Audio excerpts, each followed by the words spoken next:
سیدنا ابو بکر صدیق رضی اللہ تعالیٰ عنہ رسول کریم صلی اللہ تعالیٰ علیہ وسلم کے آپ کی بارگاہ میں آنے سے قبل جو آپ کے بچپن کے حالات ہیں، آپ کا اصل نام عبداللہ، بعض روایتوں میں عبد الکعبہ کہا گیا ہے۔ زمانہ جاہلیت میں عبد الکعبہ نام تھا، لیکن حضور صلی اللہ علیہ وسلم نے بدل کر عبداللہ رکھا۔ حضرت ابو بکر صدیق رضی اللہ تعالیٰ عنہ، ابو بکر ان کا لقب پڑ گیا، کنیت ہو گئی، اور صدیق اور عتیق آپ کا لقب ہو گیا۔ حضرت ابو بکر خود فرماتے ہیں کہ بچپن سے میری حالت ایسی تھی کہ کبھی میں نے کسی بت کے سامنے سجدہ نہیں کیا۔ وہ کفر اور شرک کے زمانے میں تھے جہاں ہر طرف بت پرستی تھی۔ خود ان کے گھر میں ایک کمرہ تھا جہاں بتوں کو رکھا گیا تھا۔ حضرت ابو بکر فرماتے ہیں میرے باپ ابو قحافہ، جن کا نام عثمان ہے، حضرت ابو بکر کے والد ابو قحافہ ایک دن ان کی گردن پکڑ کر کے لے آئے، کہا چل ان معبودوں کے سامنے تو کھڑا ہو جا جو ہماری حفاظت کرتے ہیں اور ہماری دیکھ بھال کرتے ہیں، اور یہ کہہ کر کے مجھے کمرے میں چھوڑ دیا اور دروازہ بند کر کے چلے گئے کہ جتنی دیر کھڑا رہے گا عبادت کرے گا۔ حضرت ابو بکر کہتے ہیں میں چھوٹا تھا، میں ایک بت کے سامنے آیا اور کہا کہ مجھے بھوک لگ رہی ہے، کچھ کھانا کھلا دو۔ بہت دیر تک اس نے کچھ جواب نہیں دیا۔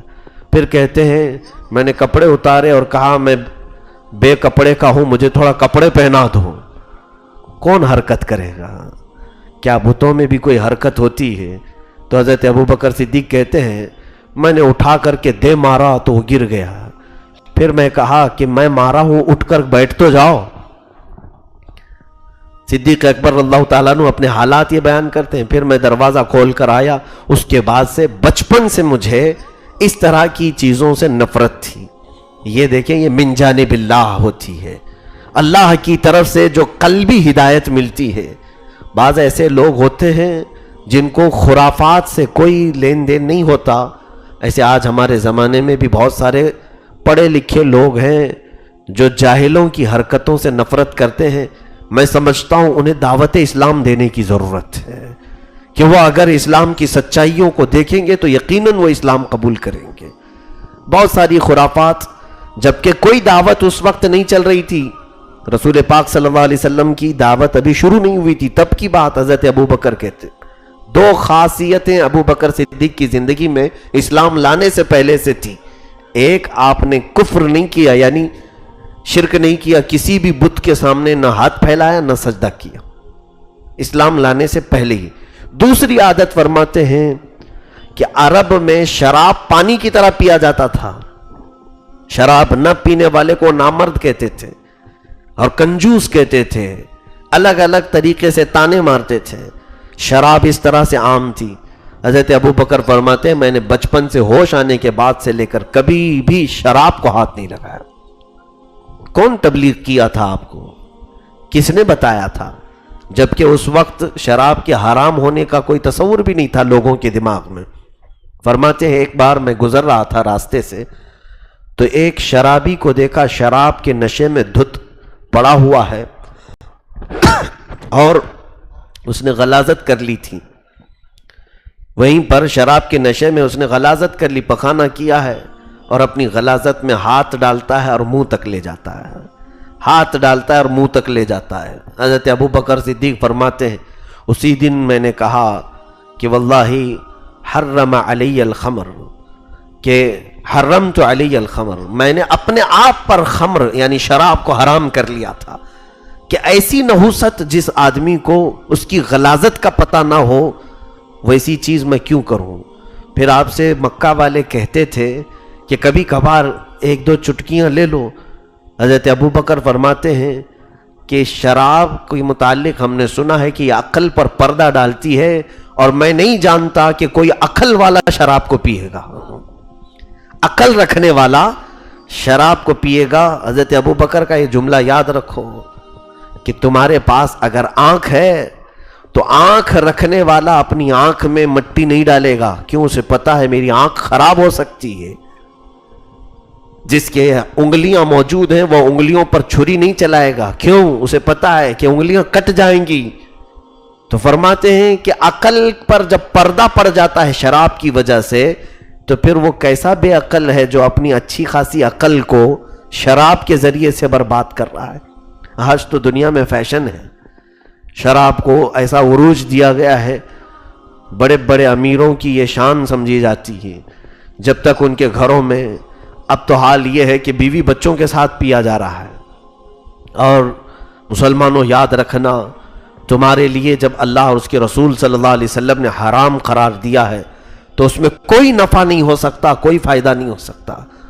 شراب کو بھول سے بھی ہاتھ نہ لگائیں, ورنہ قیامت کے دن کے متعلق حدیثوں میں ملتا ہے کہ جہنمیوں کا یا مجرمین کا جو قیامت کے دن سڑے ہوں گے, گلے ہوں گے, ان کا پیپ نکال کر کے شرابیوں کو پلایا جائے گا کہ یہ شراب پیتے تھے, دنیا میں مزے لیتے تھے, اب آج یہاں یہ پیو. اور وہ بھی ایک روایت میں ہے کہ مائے حمیم بھی انہیں دیا جائے گا, کفار و مشرکین کو بھی اور شراب پینے والوں کو بھی. مائے حمیم وہ ہے کہ تم اگر اس کھولتے ہوئے گرم پانی کو صرف منہ کے قریب کرو گے تو اس کی بھاپ سے ہونٹ نیچے کا لٹک کر زمین تک چلا جائے گا. اتنا کھولتا ہوا گرم پانی انہیں دیا جائے گا پینے کے لیے. اس نحوست سے بہت دور رہو, بہت دور رہو. بلکہ رسول پاک صلی اللہ علیہ وسلم نے شراب سے متعلق جتنے لوگ ہیں سب پر لعنت فرمائی. شراب کے لیے انگور نچوڑنے والا اس پر بھی لعنت ہے, شراب اٹھا کر کے لانے والا اس پر بھی لعنت ہے, شراب بیچنے والا اس پر بھی لعنت ہے, شراب کی خرید و فروخت کسی کتاب میں لکھنے والا اس پر بھی لعنت ہے. شراب خریدنے والا, بیچنے والا, پینے والا سب اس گناہ میں مبتلا ہیں. 10 قسم کے لوگ جو شراب سے متعلق ہیں, ریلیٹڈ ہیں, ان سب پر اللہ اور اس کے رسول کی لعنت آئی ہے. یہ مسلمانوں کا شیوا ہو ہی نہیں سکتا, یہ مسلمانوں کا طور طریقے ہو ہی نہیں سکتے. صدیق اکبر رضی اللہ تعالیٰ عنہ فرماتے ہیں اسلام لانے سے پہلے بھی کبھی بھی میں نے شراب کو ہاتھ نہیں لگایا. 2 خاصیتیں آپ کی تھیں. یہاں سے ایک بات پتہ چلتی ہے, کسی نے سوال کیا تھا مجھ سے کہ کچھ ایسے لوگ جن تک کوئی نبی پہنچے نہ ہو, جن تک کوئی عالم پہنچے نہ ہو, ایسا کوئی گاؤں, ایسا کوئی شہر ہو اور وہ اسلام نہیں لائے اور وہ اللہ اور اس کے رسول کو نہیں پہچانے, تو ان کے ساتھ کیا معاملہ ہوگا. پہلی بات تو یہ ہے کہ اللہ نے ایسا کوئی خطہ اور ایسی کوئی جگہ رکھی نہیں جہاں حق کی دعوت پہنچی نہ ہو. کوئی ایسی جگہ رہی نہیں. اگر کسی کا ایسا حال ہے بھی کہ کوئی وہاں پر سچائی کی دعوت لے کر گیا نہیں, تو ایک بات یاد رکھیں, کوئی بھی اگر مبلغ نہیں آیا, عالم نہیں آیا, کوئی نہ بھی آیا ہو, تو اس خطے کے لوگوں کے دلوں میں اللہ ہدایت ضرور رکھتا ہے, انہیں خیر اور شر کی پہچان ضرور دیتا ہے. اب مجھے بتاؤ, 550 سال سے کوئی نبی مکہ میں نہیں آئے تھے.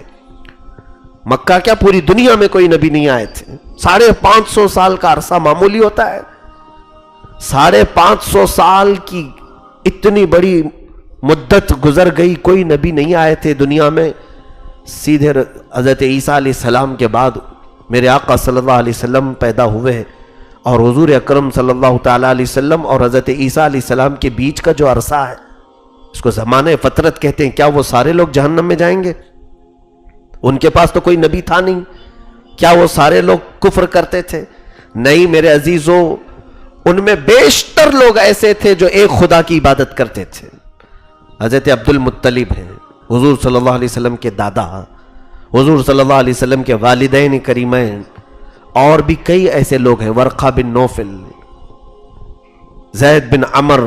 یہ وہ لوگ ہیں جو حضور صلی اللہ علیہ وسلم کی بعثت سے پہلے تھے, لیکن انہوں نے کبھی شرک نہیں کیا, کبھی کفر نہیں کیا, اور پھر وہ ایک خدا کی عبادت کرتے تھے. یہ اور بات ہے کہ رسول کوئی نہیں تھے. اب یہاں میں یہ بات سمجھانا چاہ رہا ہوں کہ صدیق اکبر رضی اللہ تعالیٰ عنہ شراب سے بچے کہ نہیں بچے. پورے تقریباً 37 سال تک, 37 سال کی عمر ہو گئی تھی آپ کی جب میرے آقا صلی اللہ علیہ وسلم کی عمر پاک 40 سال تھی. آپ کی عمر تقریباً 37 ساڑھے 37 سال کے قریب تھی. اتنی عمر تک کبھی شراب نہیں پیے اور کبھی بتوں کو سجدہ نہیں کیا. تو کس نے منع کیا تھا آپ کو؟ کون تھا آپ کو جو ان حرام کاریوں سے روکا تھا؟ میرے عزیزو, اسی کو کہتے ہیں قلبی ہدایت. من جانب اللہ جو ہوتی ہے وہ ہدایت تقریباً سب کے پاس ہوتی ہے، لیکن استعمال بندے بہت کم کرتے ہیں۔ قرآن خود کہتا ہے وَهَدَيْنَاهُ النَّجْدَيْنِ، ہم نے خیر و شر کو پہچاننے والی دونوں چیزیں انسان کو دی ہیں۔ اللہ تعالیٰ قرآن میں فرماتے ہیں وَنَفْسٍ وَمَا سَوَّاهَا فَأَلْهَمَهَا فُجُورَهَا وَتَقْوَاهَا، دونوں چیزیں ہم نے انسان کے دل میں ڈالی ہیں، برائیوں کی بھی اور اچھائیوں کی بھی۔ تم پرکھ سکتے ہو، پہچان سکتے ہو۔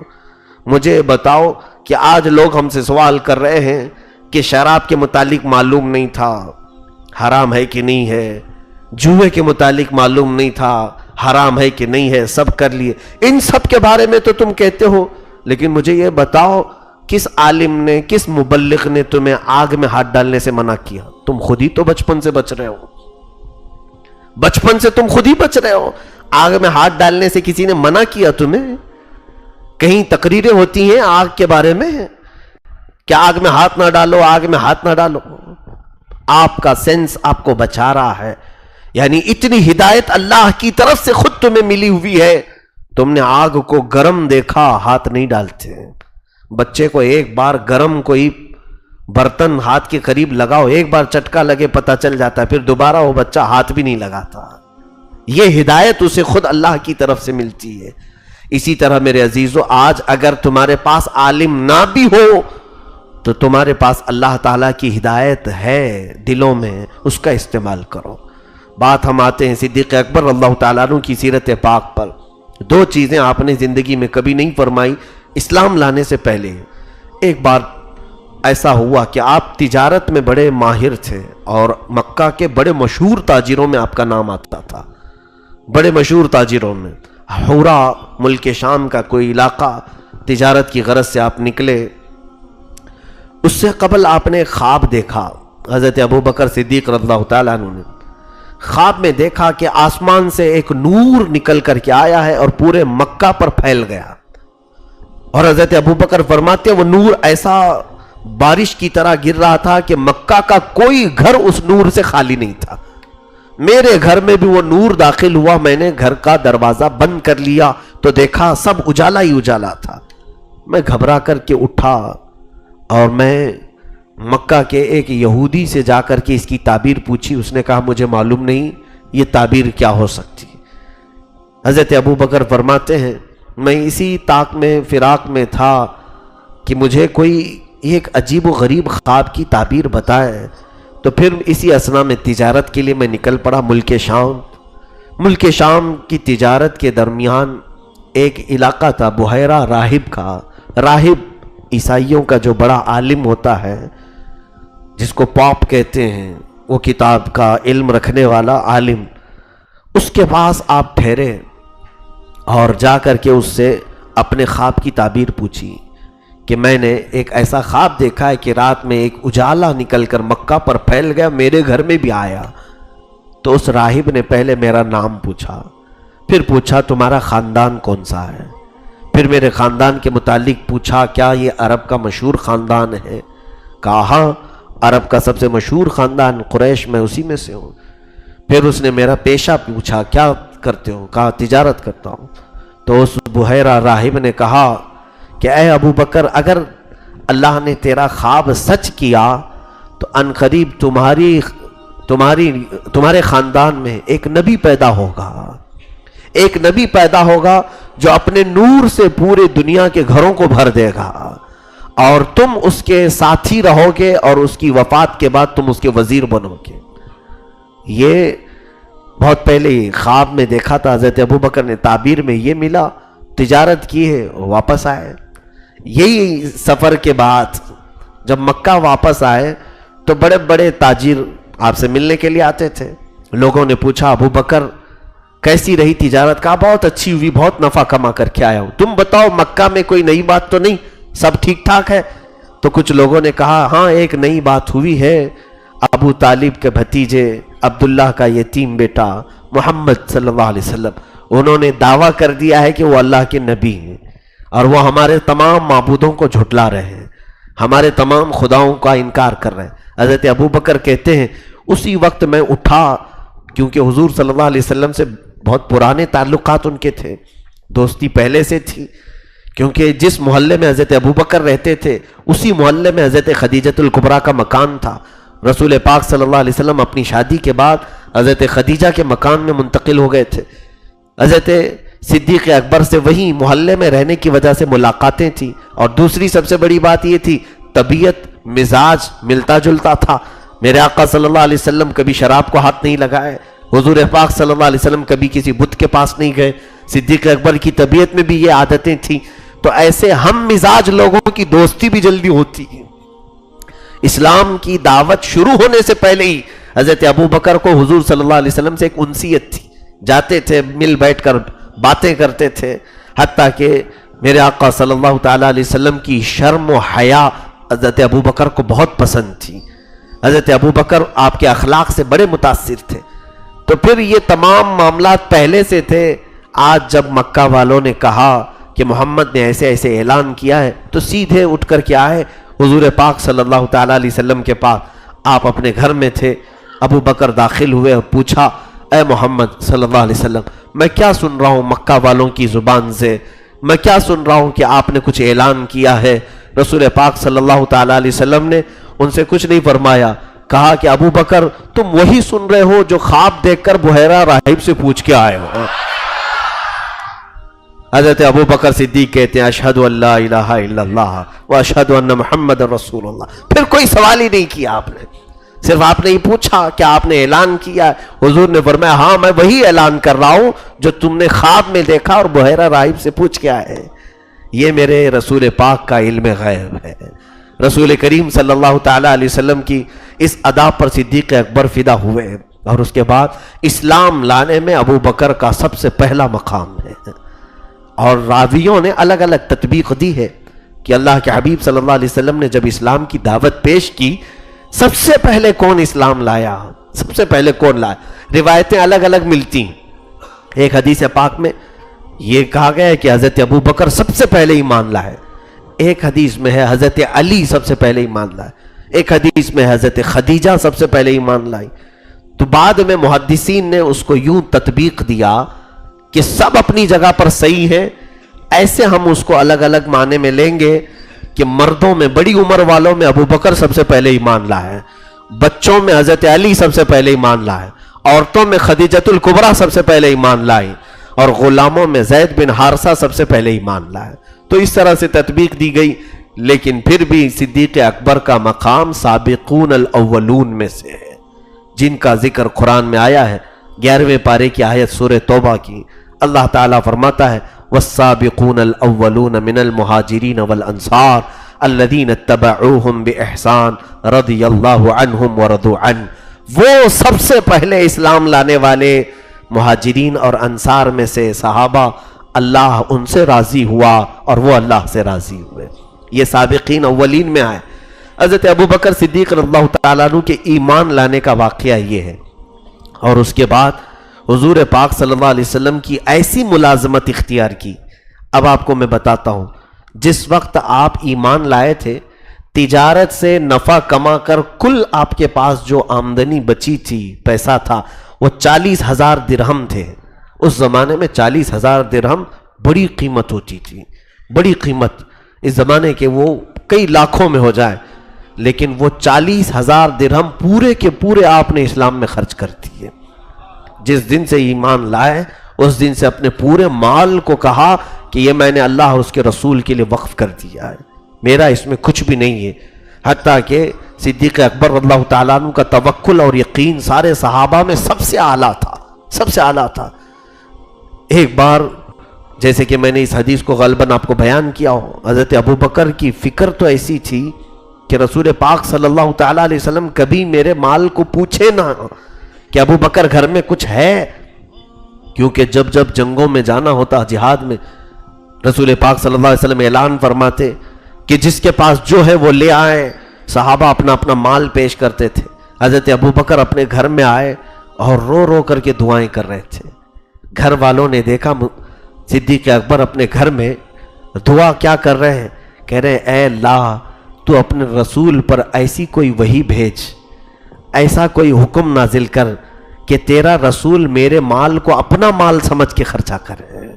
کیونکہ جب رسول اعلان کرتے ہیں تو میں یہ مناسب نہیں سمجھتا کہ میں مال لے کر حضور کے پاس جاؤں، کیونکہ دینے والے کا ہاتھ اوپر ہوتا ہے، لینے والے کا ہاتھ نیچے ہوتا ہے، کبھی میں میرے نبی کا ہاتھ نیچے دیکھنا پسند نہیں کرتا۔ یہ فکر بھی صدیق اکبر کی تھی، حالانکہ رسول پاک صلی اللہ علیہ وسلم جود و نوال، جود و سخا کے مالک ہیں۔ میرے آقا صلی اللہ تعالیٰ علیہ وسلم کے متعلق اتنی فکر تھی ابو بکر صدیق کو، اور آپ کی دعا قبول بھی ہوئی۔ حضور پاک صلی اللہ علیہ وسلم اچانک گھر میں تشریف لائے، آپ بیٹھے ہوئے تھے، گھر والے، اللہ کے حبیب صلی اللہ علیہ وسلم سیدھے ان کے گھر میں داخل ہوئے، ایک حجرے میں گئے، ان کے بکسے میں، ایک ٹرنک میں، اٹیچی میں کچھ رکھا ہوا تھا، وہ اٹھا لیا۔ میرے آقا نے کہا ابو بکر میں یہ لے جا رہا ہوں، فلاں جگہ خرچ کرنا ہے، فلاں جگہ خرچ کرنا ہے۔ حضرت ابو بکر صدیق گھر میں بیٹھے دیکھ رہے تھے، رسول پاک صلی اللہ علیہ وسلم دروازے تک پہنچ کر مسکرائے اور فرمایا ابو بکر تیری دعا اللہ نے سن لی ہے۔ میرے عزیزو، یہ ابو بکر صدیق کی جانی ساری میرے آقا صلی اللہ علیہ وسلم کے ساتھ ہجرت کے دن بھی آپ نے ایسی ہی کیا تھا۔ جب رسول پاک صلی اللہ تعالیٰ علیہ وسلم پر آپ ایمان لائے تو آپ کے گھر والوں میں سے کوئی ایمان نہیں لائے تھے، شروع میں کوئی ایمان نہیں لائے تھے، بڑی تکلیفیں آپ نے برداشت کی مکہ میں، 13 سال کا عرصہ جو ہوا ہے، بڑی تکلیفیں، اس لیے کہ حضور اکرم صلی اللہ تعالیٰ علیہ وسلم کے دفاع میں ہمیشہ رہتے تھے۔ ایک بار وہ عقبہ نام کا ایک شخص اللہ کے حبیب صلی اللہ علیہ وسلم کے گلے میں پھندا ڈال کر تولیہ کا گھما رہا تھا اور کھینچ رہا تھا حرم پاک میں۔ حضرت ابو بکر صدیق رضی اللہ تعالیٰ عنہ اتنی تیزی سے اس پر جھپٹ پڑے، چیل کی طرح جھپٹا اس کو اور اس کو گھونسے لگائے، الگ کیا اور کہا تم بے شرمو، تمہیں اس بات کا خیال نہیں کہ کس کے ساتھ تم کیا معاملہ کر رہے ہو؟ 40 سال ان کے اخلاق کے تم گواہ ہو، ان کی سچائیوں کے تم گواہ ہو، ان کی امانت داری کے تم گواہ ہو۔ آج اس شخص کے ساتھ تم برا برتاؤ کر رہے ہو جو یہ کہہ رہا ہے میرا رب اللہ ہے، جبکہ اس کے وہ دلیلیں لے کر کے تمہارے پاس آیا ہے، روشن برہان لے کر کے تمہارے پاس آیا ہے۔ حضرت ابو بکر صدیق رضی اللہ تعالیٰ عنہ 1-2 مرتبہ نہیں، کئی مرتبہ ایسے معاملات ہوئے۔ حضرت عائشہ فرماتی ہیں کہ صدیق اکبر نے یہ روایت یہ بھی بیان فرمایا کہ ایک مرتبہ حضور اکرم صلی اللہ علیہ وسلم کے ساتھ حرم کعبہ کے اندر پہلا خطبہ دے رہے تھے، سب سے پہلا خطبہ اسلام کا صدیق اکبر نے دیا ہے۔ خطبہ مکمل نہیں کرنے پائے تھے کہ جو مکہ میں وہاں کفار و مشرکین بیٹھے تھے مشتعل ہو گئے، بھڑک گئے اور ان کو کھینچا، بہت زد و کوب کیا، مارا، یہاں تک کہ اتنا منہ سوج گیا تھا کہ ان کی ناک اور آنکھ بھی نظر نہیں آتی تھی منہ کے سوجن کی وجہ سے۔ آپ کا قبیلہ بنو تمیم، بنو تیم، تو انہوں نے اٹھا کر کے صدیق اکبر کو اپنے گھر پہنچایا، اور یہاں تک کہ آپ کے ہوش میں آنے کا آپ کا پورا خاندان انتظار کر رہا تھا۔ حضرت ابو بکر صدیق پر پورے دن، پوری شام، رات گزر گئی۔ ان کی والدہ ام الخیر کھڑی رہی، لوگوں نے کہا کہ انہیں کچھ دودھ پلاؤ، پانی پلاؤ۔ رات کا آدھا پہر گزر چکا تھا جب آپ نے آنکھیں کھولی۔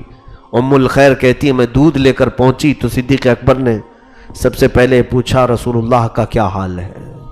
ام الخیر کہتی ہیں میں نے کہا ابو بکر یہ ساری جو تیری حالت بنی ہے اسی کی وجہ سے تو بنی، محمد کی وجہ سے، چھوڑ دے اس کا ذکر، عرب والے، مکہ والے تیری بڑی عزت کرتے ہیں۔ حضرت ابو بکر فیصلوں میں بیٹھا کرتے تھے، مکہ والوں خون بہا، دیت وغیرہ کے معاملات میں آپ فیصلہ کرتے تھے۔ ان کی ماں نے کہا کہ تو چھوڑ دے محمد کو، اسی کی وجہ سے مکہ والوں نے تجھے آج اتنا مارا ہے۔ حضرت ابو بکر صدیق نے جو الفاظ کہتے ہیں اپنی ماں سے کہ میری ماں تجھے خبر نہیں کہ اس میں جو حلاوت اور شیرینی ہے ان کو چھوڑنے میں کوئی مٹھاس نہیں ہے۔ تو ضد پر تھے کہ میں جب تک حالات معلوم نہیں کروں گا میں دودھ بھی نہیں پیوں گا، پانی بھی نہیں۔ پوچھا کہ میں کیسے معلوم کروں کہ محمد کہاں ہیں، حضور پاک صلی اللہ علیہ وسلم کہاں ہیں؟ صدیق اکبر نے اپنی ماں سے کہا جاؤ ام جمیل کے پاس، جو عمر فاروق کی بہن تھی، وہ اسلام لائی ہوئی تھی پہلے، کہا ام جمیل کے پاس جاؤ، وہ تجھے بتا دے گی کہ رسول کہاں ہیں۔ ام الخیر آئی ام جمیل کے پاس، کہا کہ محمد کہاں ہیں؟ ام جمیل نے کہا تجھے کیا ضرورت پڑ گئی محمد کی؟ وہ پہچانتی تھی ابو بکر کی ماں ہے اور ایمان لائی ہوئی نہیں ہے۔ تو ام الخیر رونے لگی، اے ام جمیل بتا دے میرا بیٹا موت کے قریب آ چکا ہے اور وہ کچھ کھاتا پیتا نہیں، کہتا ہے جب تک وہ اپنے نبی کو نہیں دیکھ لے گا کچھ نہیں حلق سے اتارے گا۔ ام جمیل کہتی ہے میں خود آ کر کے دیکھوں گی۔ وہ آئیں، جب صدیق اکبر کی یہ حالت دیکھی تو چیخ پڑی، کہا ابو بکر، اللہ نے جو تجھے یہ دیا ہے، یہ جو مصائب یا مشقتیں جو تجھے رسول پاک کے دفاع کے راستے میں ملی ہیں، یقیناً ہر مصیبت کا اجر اللہ کے نزدیک بہت بڑا ہے۔ دونوں عورتیں کندھے سے سہارا دے کر کے ان کو اٹھاتی ہیں۔ ام جمیل کہتی ہے میں جانتی ہوں اس وقت رسول اللہ کہاں ہیں، وہ زید بن ارقم کے گھر پر تھے۔ یہ دونوں عورتیں رات کے وقت، رات کا کتنا پہر گزر چکا تھا، جب زید بن ارقم کے گھر جاتے ہیں، گھر کے اندر روشنی تھی، اللہ کے حبیب صلی اللہ علیہ وسلم سوئے ہوئے نہیں تھے، بیدار بیٹھے ہوئے تھے، ایسا لگتا تھا کہ اپنے عاشق صادق کے انتظار میں بیٹھے ہو۔ صدیق اکبر کو جیسی دونوں عورتوں نے سہارا دے کر کے میرے آقا تک پہنچایا، حضور اکرم صلی اللہ علیہ وسلم پر رقت طاری ہو گئی، بے اختیار آنکھوں سے آنسو نکل پڑے، اور پھر عرض کیا اے رب ذوالجلال، یہ میرا ابو بکر تیرے دین کی راہ میں مشقتیں اٹھایا ہے، ہر مصیبت کے بدلے ایک ایک جنت تو اسے عطا کر۔ یہ ابو بکر صدیق رضی اللہ تعالیٰ ایک دو مرتبہ نہیں، کئی مرتبہ اسلام کی اس راہ میں مصائب کو برداشت کیا ہے۔ ایک وقت ایسا بھی آیا کہ اللہ کے حبیب صلی اللہ علیہ وسلم نے حکم دیا ابو بکر ہجرت کر کے چلے جاؤ۔ حبشہ صحابہ جا رہے تھے، ایتھوپیا، یہ پہلی ہجرت تھی مسلمانوں کی، اس میں حضرت ابو بکر کو بھی بھیجا گیا۔ آپ بھی ہجرت کر کے نکل گئے، راستے میں ایک شخص ملا ابن الدغنا نام کا، وہ اس نے دیکھا ابو بکر سے پوچھا کہ کہاں جا رہے ہو؟ کہا میری قوم نے مجھے میرے وطن سے باہر نکال دیا، میری قوم اب مجھے برداشت نہیں کر پا رہی ہے، میں نکل کر جا رہا ہوں، دوسرے ملک میں رہوں گا تاکہ میں اپنے رب کی عبادت اطمینان سے کر سکوں۔ ابن الدغنا وہ مکہ کا بڑا پہلوان آدمی تھا، اس نے کہا ابو بکر اگر تجھ جیسا آدمی مکہ میں نہ رہے تو میں سمجھتا ہوں کہ کوئی مکہ میں رہنے کے قابل نہیں ہے۔ اس نے بڑی تعریفیں کی اور کہا چلو واپس، میں اپنی پناہ میں تجھے رکھتا ہوں۔ وہ لے آیا حضرت ابو بکر کو اور پورے مکہ میں اعلان کر دیا اے لوگوں سنو، ابو بکر کو میں نے پناہ دی ہے۔ گویا کہ اس وقت ایسا رواج تھا جس نے کسی کو پناہ دی اگر اس کے ساتھ چھیڑ چھاڑ کیا تو گویا کہ پناہ دینے والے کے ساتھ آپ نے چھیڑ چھاڑ کیا، جنگ شروع ہو جاتی تھی۔ حضرت ابو بکر کے متعلق جب اس نے اعلان کیا تو پورے مکہ والے جمع ہوئے، انہوں نے کہا ایک شرط پر ہم پناہ کو منظور کرتے ہیں، تمہاری پناہ کو تسلیم کرتے ہیں۔ کہا کیا؟ کہا ابو بکر سے کہنا کہ وہ جو نماز پڑھنا ہے، جو قرآن پڑھنا اپنے گھر میں پڑھیں، باہر آ کر نہ پڑھیں کہ ہماری بیوی بچے فتنے میں مبتلا ہو رہے ہیں۔ ابن الدغنا نے کہا میں ابو بکر سے یہ بات کہتا ہوں۔ اس نے کہا تم سکون سے اپنے گھر میں کرو، جو عبادت کرنی ہے باہر مت کرنا۔ حضرت ابو بکر صدیق نے جب لوگوں کے حالات دیکھے، اپنے گھر کے باہر صحن میں ایک چھوٹی مسجد بنا لی، وہیں عبادت کرتے تھے، اور وہ تقوی کا بے تاج بادشاہ صدیق اکبر جب قرآن کی تلاوت ہوتی تو وہ اپنے میں نہیں رہتے تھے، رقت طاری ہوتی تھی، آواز بڑھتی چلی جاتی تھی۔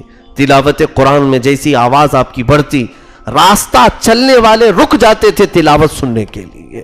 صدیق اکبر کی آواز میں وہ مٹھاس اور زبان میں وہ شیرینی اور الفاظ میں وہ تاثیر کہ پھر ہر دن تلاوت سننے والوں میں سے کئی لوگ ایمان لے آتے تھے۔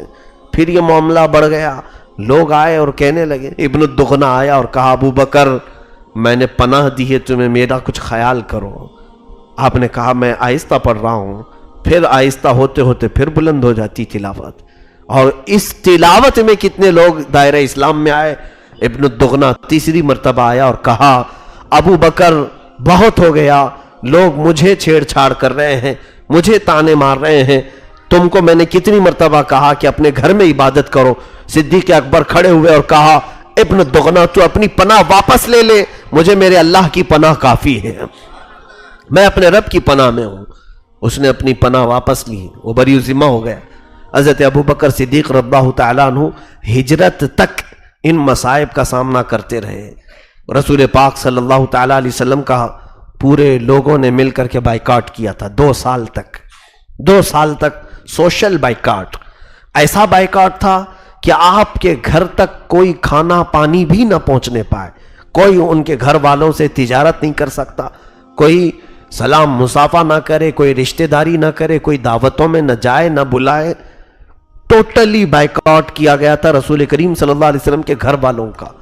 2 سال اللہ کے حبیب صلی اللہ علیہ وسلم شیب ابی طالب میں گزارے، وہ گھاٹیاں پہاڑوں میں رہ کر کے گزارے، جہاں پر کتنے تو دن ایسے آئے میرے آقا صلی اللہ علیہ وسلم کی زندگی پاک پر کہ آپ پتے کھایا کرتے تھے، درختوں کے پتے، اور چمڑوں کو پانی میں ابال کر کے کھانا پڑتا. حضرت ابو بکر صدیق کو لوگ کہتے، ابو بکر تمہارے ساتھ یہ معاملہ نہیں ہوگا، تم بڑے تاجر آدمی ہو، مکہ کے ایک ماہر تاجر ہو، بزنس مین، لوگوں ان کی عزت کرتے ہیں، پیسے والوں کی. حضرت ابو بکر سے لوگ کہتے تم اپنی مرضی کے مالک ہو، لیکن اللہ اکبر، صدیق اکبر رضی اللہ تعالیٰ عنہ ان 2 سالوں میں، اگرچہ ان کا بائیکاٹ نہیں ہوا تھا، 2 سالوں میں کبھی بھی آپ نے کھانے کو ہاتھ نہیں لگایا. اللہ کا حبیب نہیں کھا رہا ہے تو میں کیسے کھاؤں؟ رسول کریم صلی اللہ تعالیٰ علیہ وسلم کے گھر پر کھانا نہیں پہنچتا تو میرے گھر میں کھانا کیسے آئے؟ یہ صدیق اکبر رضی اللہ تعالیٰ عنہ کی وہ وفاداری. ہجرت کا جو موقع آیا، رسول کریم صلی اللہ تعالیٰ علیہ وسلم سیدھے اپنے گھر سے حضرت ابو بکر کے گھر گئے اور ان سے کہا کہ چلو اللہ کا حکم آیا ہے، ہم مدینے کی طرف روانہ ہو جائیں. حضرت ابو بکر نے رات ہی میں اونٹنی سوار کی، تیار کی، اور پھر ان کے والد ابو قحافہ وہ نابینا ہو چکے تھے، آنکھیں جا چکی تھیں، ایمان نہیں لائے تھے. وہ کہتے تھے یہ سب بچوں کا کھیل ہے جو اسلام ابھی چل رہا ہے، چند دنوں کے بعد سب چلے جائیں گے، ختم ہو جائیں گے. ابو بکر صدیق کے والد تو ان سے چھپ کر کے انہیں نکلنا تھا. گھر میں جتنا مال تھا سب حضرت ابو بکر نے لے لیا. اور حیرت کی بات یہ ہے کہ صدیق اکبر رضی اللہ تعالیٰ عنہ کے گھر کے اندر وہ نرمی تھی کہ آپ کے بیٹے عبداللہ اور آپ کی بیٹی حضرت اسما یہ دونوں ایمان لائے ہوئے تھے. حضرت ابو بکر صدیق نے حضرت اسما کو کہا کہ تم روزانہ کھانا پہنچا دیا کرنا، ہم 3 دن تک غار ثور میں رہیں گے، یعنی ثور کی چوٹی، وہاں پر ہم لوگ قیام کریں گے. حضرت عبداللہ سے کہا کہ تم دن بھر دیکھنا مکہ والے ہمارے بارے میں کیا بات کرتے ہیں، رات میں آ کر ہم کو غار میں سنا دینا. اور اپنے ایک غلام کو بھی اس بات پر لگایا تھا کہ تم بکریاں چراتے ہوئے رات کو اس پہاڑ تک لے آنا، ہم دودھ دوہ کر کے اس کا استعمال کر لیں گے. یہ ساری تیاریاں ایک رات میں حضرت ابو بکر نے کی. اور جب رسول پاک صلی اللہ علیہ وسلم کے ساتھ نکلے تو ان کی بیٹی اسما دیکھیں، وہ کہتی ہیں میں اپنے کپڑے پھاڑ کر کے حضور صلی اللہ علیہ وسلم کے لیے تھیلیاں باندھی. رات کو یہ دونوں صاحب نکلے ہیں اور ابو قحافہ کو پتہ چل گیا، ابو بکر صدیق کے والد کو، کہ یہ میرا بیٹا چلا گیا ہے. جیسے ہی ان کو پتہ چلا اٹھ کر کے آئے، کہا کہ اسما کہاں؟ سنا ہے ابو بکر چلا گیا اور ضرور وہ محمد کے ساتھ گیا ہوگا، اور یہ بھی ضرور ہے کہ پورا مال لے کے گیا ہوگا. تو ان کی بیٹی کہتی ہیں کہ میں نے تھیلی میں کچھ پتھر جمع کیے اور ایک طاق میں رکھ دیا. ان کی آنکھیں دکھتی نہیں تھی. کہا دادا نہیں، ہمارے لیے کچھ چھوڑ کر کے گئے ہیں، بچوں کے لیے کچھ چھوڑ کر کے گئے ہیں. کہا کہاں رکھ کے گیا ہے، کیا چھوڑ کے گیا ہے؟ تو حضرت اسما اپنے دادا کا ہاتھ پکڑ کر کے لائی طاق میں، وہ تھیلی پر ہاتھ گھمانے کے لیے لگایا. تو کہا ہاں اچھا کیا کہ اپنے اولاد کے لیے کچھ چھوڑ کر کے گیا ہے. یہ حضرت اسما نے نہیں کہا کہ درہم چھوڑ کے گئے، دینار چھوڑ کے گئے، بلکہ یہ کہا کچھ چھوڑ کر کے گئے. اور ضرور وہ کچھ چھوڑ کر کے گئے تھے. حضرت اسما سے کوئی پوچھتا آپ نے اپنے دادا کو ایسے کیوں خبر دے دی کہ ابو بکر تو آپ کے لیے کچھ نہیں چھوڑے تھے، آپ نے پتھروں کو کہا کہ کچھ چھوڑ کے گئے ہیں. حضرت اسما کہتی ہیں واللہ ابو بکر کا چھوڑا ہوا ایک پتھر دنیا کے ہیرے سے زیادہ قیمتی ہے، وہ ہمارے لیے کافی ہے. تو وہ فرما بردار بیٹی بھی تھیں. حضرت ابو بکر صدیق رضی اللہ تعالیٰ عنہ رسول کریم صلی اللہ علیہ وسلم کے لیے اس قدر جانثاری فرماتے رہے، اور غار ثور تک پہنچنے میں جو معاملات آئے آپ سنتے رہتے ہیں. یہ مدینے کا راستہ نہیں تھا جس راستے پر یہ لوگ چلے تھے، مدینے کا راستہ الگ تھا، کیونکہ مکہ والوں کو معلوم تھا کہ اگر یہ لوگ مکہ چھوڑیں گے تو سیدھے مدینے جائیں گے، کیونکہ مدینے میں آلریڈی صحابہ ہو چکے تھے، تبلیغ ہو چکی تھی، وہاں کئی لوگ ایمان لا چکے تھے، اور میرے آقا کا انتظار مدینے والے کر رہے تھے پہلے سے بھی. مکہ والوں کو معلوم تھا کہ اگر یہ جائیں گے تو مدینے جائیں گے. اسی لیے ہجرت کی رات جب مکہ والوں کو معلوم ہوا تو سارے مدینے کے راستے پر ڈھونڈنے کے لیے نکل پڑے، لیکن صدیق اکبر کی یہ بردباری تھی، دور اندیشی تھی۔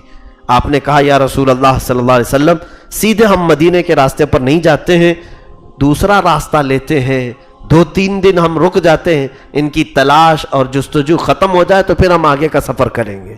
یہ کہہ کر کے وہ غار ثور پر لے آئے۔ ثور ایک پہاڑی ہے مکہ میں، پہاڑی کا مطلب چھوٹی پہاڑی نہیں، وہ بہت بڑا پہاڑ ہے، 5000 فٹ اونچا پہاڑ ہے، چڑھتے چڑھتے حالت خراب ہو جاتی ہے۔ آج بھی وہ پہاڑ ویسے ہی موجود ہے۔ اس میں سب سے اوپر جانے کے بعد چوٹی پر ایک غار ایسا ہے کہ اس میں 2 لوگ صرف بیٹھ سکتے، کھڑے بھی نہیں ہو سکتے، پتھروں سے ڈھکا ہوا ایک غار ہے۔ وہ حضرت ابوبکر صدیق کو معلوم تھا۔ اندازہ ایسا ہوتا ہے کہ عرب والے پہاڑ چڑھنے میں بڑے ماہر تھے، کیونکہ پہاڑی علاقے تھے ان کے، کیونکہ آج بھی جغرافیہ کے اعتبار سے دیکھا جائے تو آج کی رپورٹ میں بھی یہ بتایا جاتا ہے کہ سعودی عرب میں ہی تقریباً آج بھی 20 لاکھ پہاڑ ہیں، بہت پہاڑیوں کا یہ علاقہ ہے۔ تو وہ سفر بھی پہاڑ چڑھ کر کے کیا کرتے تھے۔ حضرت ابوبکر صدیق رسول پاک صلی اللہ علیہ وسلم کو لے کر پہاڑ چڑھنے لگے۔ میرے آقا صلی اللہ علیہ وسلم کو تھکن کا احساس ہوا تو صدیق اکبر نے اپنے کندھے پیش کیے، کہا یا رسول اللہ صلی اللہ علیہ وسلم، آپ میرے کندھوں پر سوار ہو جائیں اور میں لے کر کے چلتا ہوں۔ اندازہ کریں اس وقت میرے آقا صلی اللہ علیہ وسلم کی عمر پاک 53 سال کی ہے اور ابو بکر کی عمر 50 سال کی ہے۔ 50 سال کا آدمی 53 سال کے بار نبوت کو اٹھا رہا ہو۔ یقیناً میرے عزیزوں، عام انسان کو نہیں اٹھایا ابو بکر نے، پورے کائنات کے آقا کو اپنے کندھوں پر لیا، اور میرے آقا صلی اللہ علیہ وسلم نے منع بھی نہیں فرمایا، ابو بکر کے کندھوں پر سوار ہوئے۔ آج مجھے اندازہ ہے ایک چھوٹی سی تھیلی، ایک آدھا لیٹر کی بوتل، چھوٹی سی تھیلی میں 2 کیلے اور 1 سیب تھا۔ یہ ہم کو اوپر چڑھنے کے وقت بھاری پڑ رہے تھے، ہم سوچ رہے تھے کہ یہ تھیلی کہیں پر چھوڑ دیں، بوتل پکڑ کر کے چڑھنے میں یہ بھاری لگ رہا تھا۔ بیگ سامان تو دور کی بات، یہ تو راستے میں کھانے کے لیے جو لیے تھے 2 کیلے 1 سیب اور ایک آدھا لیٹر کی بوتل، یہ بھاری پڑ رہی تھی۔ اس دن اندازہ ہوتا ہے صدیق اکبر نے کیسی جانثاری کی ہے، میرے آقا صلی اللہ علیہ وسلم کو پورا اپنے کندھوں پر لے کر کے وہ 5000 فٹ کی اونچائی طے کی تھی۔ اور اتنا ہی نہیں، اس غار پر جانے کے بعد آپ نے خود اپنے ہاتھوں سے غار صاف کیا۔ اللہ کے حبیب صلی اللہ تعالیٰ علیہ وسلم کو غار میں لے کر اندر تشریف لائے، اور پھر وہاں وہ واقعہ بھی پیش آیا کہ آپ نے اپنی جان بھی حضور پر نثار کر دی۔ اسی لیے جان نثار آپ کو بار بار کہا جاتا ہے۔ کیسے کہ ایک زہریلا سانپ اس میں اندر داخل ہوتا ہوا آپ نے دیکھا تو اپنی ایڑی اس کے سامنے دبا دی، سانپ نے کاٹا، پھر بھی آپ پیر نہیں ہٹائے۔ رسول کریم صلی اللہ علیہ وسلم کی نیند جیسے بیدار ہوئی، آپ کا چہرہ پیلا پڑا ہوا تھا، ابو بکر کا جسم زہر سے پورا پیلا ہو رہا تھا۔ حضور پاک صلی اللہ علیہ وسلم نے پوچھا تو آپ نے کہا یا رسول اللہ، سانپ کاٹ رہا ہے۔ کہا ہٹاتے کیوں نہیں؟ کہا کہیں وہ آپ کو تکلیف نہ دے تھے۔ اسی کو جانثاری کہتے ہیں کہ ہم اپنے اوپر مصائب لے لیں لیکن نام نبی پر حرف بھی آنے نہ دیں، کوئی انگلی بھی اٹھانے نہ پائے۔ وہ صحابہ کے اخلاق سے کچھ تو سیکھنا چاہیے۔ ہم پہلے آج اپنا آرام دیکھتے ہیں، بعد میں دیکھا جائے گا نبی کی بات کریں گے، اگر وقت ہے تو رسول کی بات کریں گے۔ انہوں نے جان اپنی وار دی۔ رسول پاک صلی اللہ علیہ وسلم نے فرمایا ابو بکر پیر ہٹاؤ، کوئی بھی موذی مجھے تکلیف نہیں دے گا، بلکہ وہ سانپ میری زیارت کا مشتاق ہے۔ وہ سانپ نے زیارت کی اور چلا گیا۔ اللہ کے حبیب صلی اللہ تعالیٰ علیہ وسلم نے اپنا تھوک شریف، اپنا لعاب ان کے پیر پر لگایا۔ حضرت ابو بکر صدیق فرماتے ہیں سانپ کا کاٹا ہوا پورا دور ہو گیا، پتہ ہی نہیں چلتا تھا، زہر کافور ہو گیا، ختم ہو گیا۔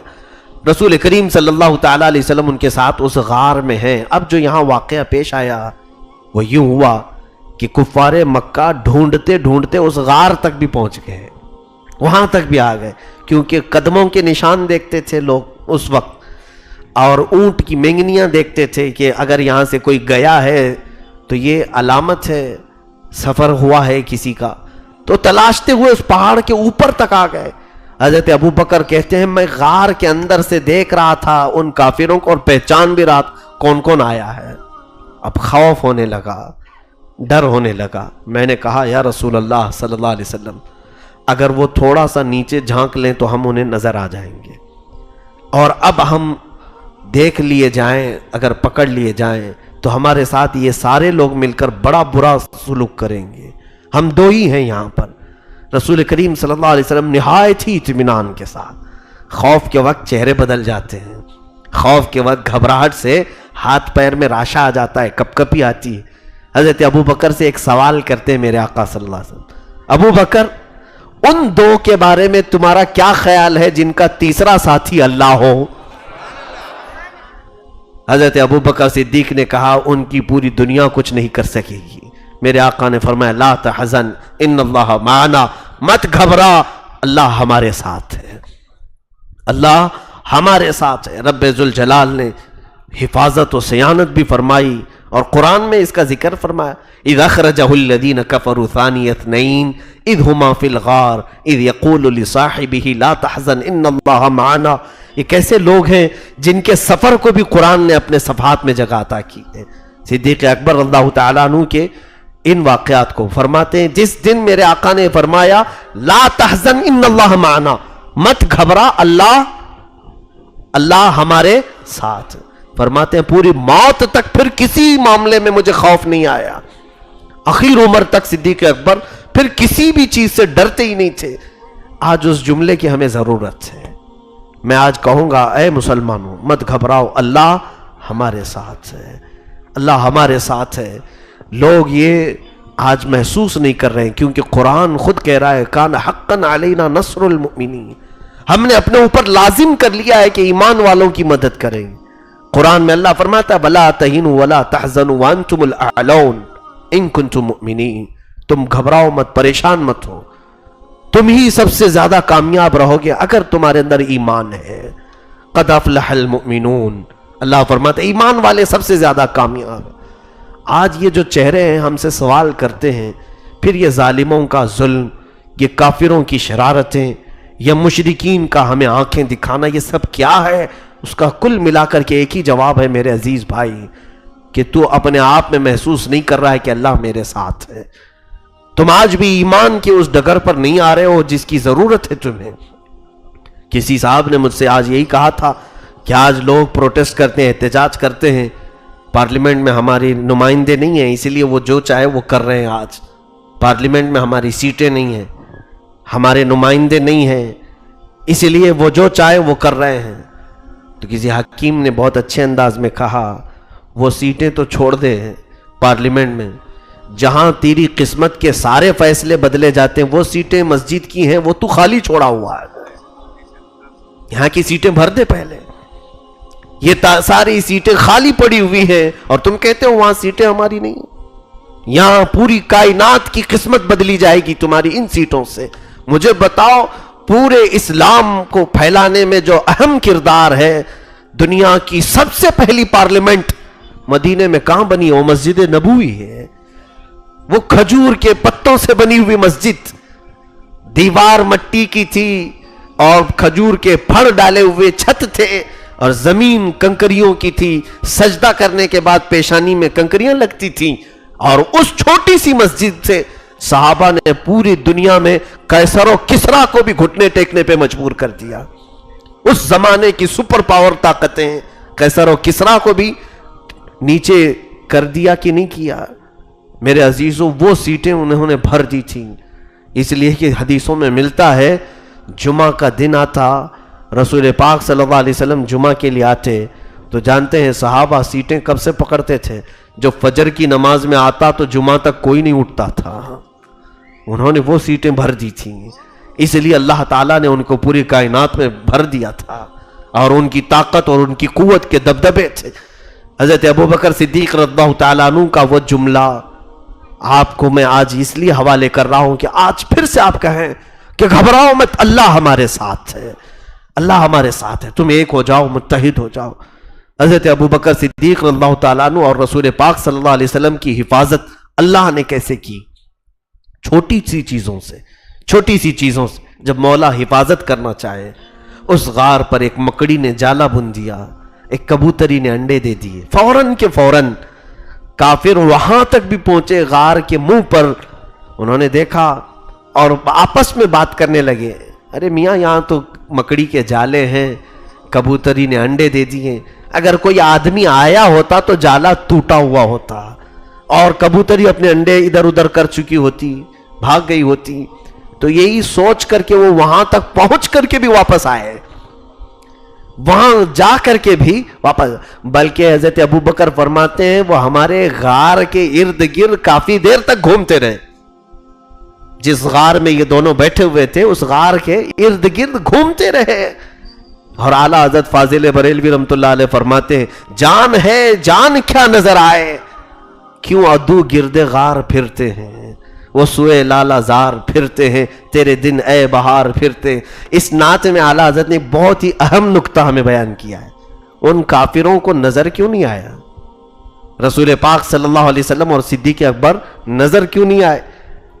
وہ ایک بہت اہم فلسفہ ہے میرے عزیزو۔ آپ زندہ ہیں کہ نہیں؟ آپ بھی زندہ ہیں، لیکن آپ کو زندہ رکھنے کے لیے آپ کی جان ہے، لیکن جان کو دیکھا کہاں ہے آپ نے؟ جان کو دیکھا ہے آپ نے کیسی رہتی ہے؟ کالی ہے، سفید ہے، لمبی ہے، چھوٹی موٹی، کچھ نہیں پتا ہے آپ کو۔ جان کی اپنی کوئی شکل نہیں دکھتی ہے، لیکن وہ ہے جان۔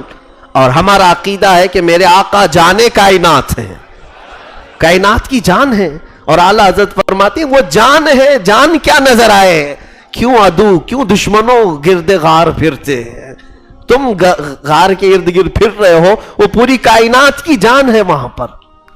اور اللہ رب العزت اپنے نبی کا محافظ ہے، اپنے نبی کی حفاظت فرما رہا ہے۔ اب یہاں سے ایک بات سمجھ میں آتی ہے، اللہ عز و جل جب حفاظت فرمانا چاہے تو مکڑی کے جال کو خود قرآن میں اللہ کہتا ہے، فرماتا ہے ان اوہن البیوت لبیت العنکبوت، دنیا میں سب سے کمزور گھر اگر کسی کا ہے تو مکڑی کا گھر ہے۔ حقیقت ہے نا، انگلی لگانے سے اس کا گھر ٹوٹتا ہے، جو پوری کائنات کا سب سے بڑا بادشاہ ہے۔ یہ میرے مولا کا دستور ہے، بہت بڑی طاقتوں کو بہت چھوٹی سی چیزوں سے بچاتا ہے، اور کبھی بہت بڑی طاقتوں کو بہت چھوٹی سی چیزوں سے مار بھی دیتا ہے۔ نمرود جیسے بڑے بادشاہ کو مچھر سے مار دیا، فرعون جیسے بہت بڑے غرور و تکبر میں مبتلا رہنے والے بادشاہ کو پانی سے ہلاک کر دیا، شداد کو ایک ٹھوکر سے مار دیا، ابو جہل کو کسان کے جو چھوٹے دو بچوں سے ختم کر دیا، صحابہ تھے وہ۔ یہ اللہ رب العزت کا دستور ہے۔ آج بھی یقیناً ہمارا یہ عقیدہ ضرور ہے کہ ابرہا جب ہاتھیاں لے کر کعبے کو ڈھانے آیا تو بدلے میں مولا نے ہاتھی ٹکر کے لیے نہیں بھیجے، چھوٹی سی ابابیل چڑیاں بھیجی۔ تو رب تبارک و تعالیٰ کے دستور میں ایسا ہے، اس کے معاملات میں ایسا ہے۔ آج بھی مولا کی حفاظت آئے گی، چاہے وہ ہماری حفاظت مولا مکڑی کے جال سے کرے، چاہے وہ ہماری حفاظت مولا پانی سے کرے کہ ہوا سے کرے، یا پھر مچھر کو کسی موذی کے ناک میں گھسا جائے، کرے گا حفاظت۔ لیکن تم پہلے یہ تو کہو کہ نہ گھبراؤ، اللہ ہمارے ساتھ ہے۔ اور جو مسلمان یہ کہے گا اللہ میرے ساتھ ہے تو پھر وہ گناہوں سے بھی بیزار ہوگا، کہ جس کا یہ عقیدہ ہے کہ میرے سونے میں میرا مولا مجھے دیکھ رہا ہے، میرے چلنے میں مجھے میرا مولا دیکھ رہا ہے، تو کیا دیکھتے وقت، اللہ کے دیکھتے وقت تم ننگا ہونا پسند کرو گے، بے حیا ہونا پسند کرو گے؟ آج تو حال یہ، میں آپ کو دیکھ رہا ہوں تو پیر نہیں پھیلا رہے ہو، آپ مسجد میں سو کر کے لیٹ کر کے کیوں نہیں سن رہے؟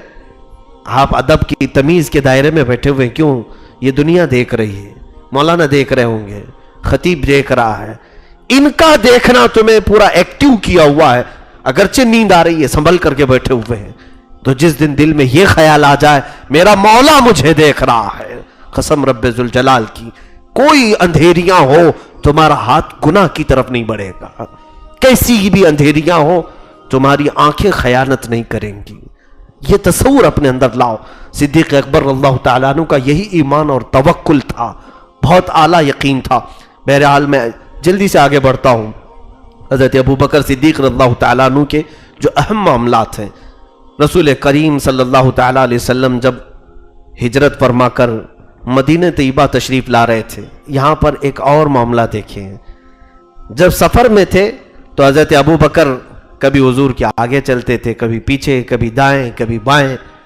رسول کریم صلی اللہ علیہ وسلم آپ سے پوچھتے کہ ابو بکر ایسا کیوں کر رہے ہو؟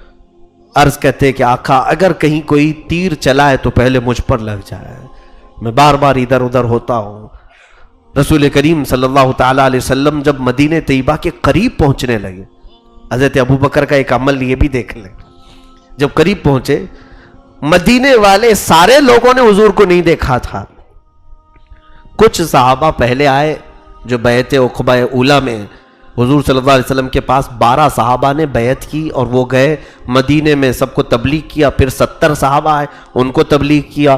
اس طرح سے مدینے میں ایمان پھیل گیا تھا، بہت سارے لوگوں کے گھروں میں اسلام آ چکا تھا، لیکن ان کی بیویاں، ان کی بچیاں، ان کے خاندان والے صرف میرے آقا کے جلووں کے تذکرے ہی سن رہے تھے، ابھی دیکھا نہیں تھا۔ جب مدینے پہنچ رہے تھے حضرت ابو بکر صدیق رضی اللہ تعالیٰ، تقریباً یہ سفر 8 یا 9 دن کا تھا آپ کا، مکہ سے جو چلے تھے مدینے پہنچنے کے لیے۔ قبا میں آپ نے قیام فرمایا ہے، جو قبا اس وقت مدینے سے باہر کا علاقہ تھا۔ اب جب مدینے میں داخل ہونے کا معاملہ آیا، مدینے والے کیا کرتے تھے جانتے ہیں آپ؟ جیسی ان کو خبر ملی تھی کہ اللہ کا رسول مکہ سے نکل چکا ہے، تو روزانہ مدینے والے سنیت الوداع کی گھاٹیوں پر، اونچے ٹیلے تھے مدینے میں، وہاں سے سب دور سے آنے والے بھی دکھتے تھے، اس ٹیلے پر جا کر سارے مدینے والے جمع ہو جاتے تھے، دیکھتے تھے، صبح سے شام ہو جاتی تھی، پھر وہیں کھاتے پیتے تھے سب، وہ میلے کے شکل ہو گئی تھی۔ روز جاتے تھے حضور کا انتظار کرتے، پھر گھروں پہ واپس آ جاتے۔ تقریباً کئی دنوں تک اللہ کے حبیب صلی اللہ علیہ وسلم کا دل سے جنہوں نے استقبال کیا وہ مدینے والے لوگ ہیں، وہ اہل مدینہ ہیں۔ آج بھی اللہ نے ان کے دلوں کو نرم رکھا ہے، آج بھی مدینے والوں کی طبیعت پورے عرب والوں کی طبیعت سے الگ ہے آج بھی۔ اور جب مدینے والے وہاں پہنچے، پھر ایک دن وہ آیا کہ جب دور سے 2 شکلیں انہیں نظر آنے لگی، ایک اونٹنی پیچھے چلی آ رہی ہے اور 2 لوگ پیدل چلے آ رہے ہیں، تو مدینے والوں نے پہچان لیا کہ یہ ضرور محمد صلی اللہ علیہ وسلم اور ان کے ساتھی ابو بکر ہیں، کیونکہ حضرت ابو بکر کے غلام عبداللہ انہوں نے پہلے ہی مدینے میں آ کر خبر کر دی تھی۔ اب دور سے جب 2 نظر آنے لگے، ان کا جوش، ان کا ولولہ ایسا تھا مدینے والوں کا، سارے کے سارے چوٹی پر چڑھ گئے اور بچیاں دف زور زور سے بجانا شروع کرتی ہیں، طلع البدر علینا من ثنیات الوداع وجب الشکر علینا ما دعا للہ داعی۔ ان بچیوں کی زبان سے کیا نکل رہا تھا جانتے آپ؟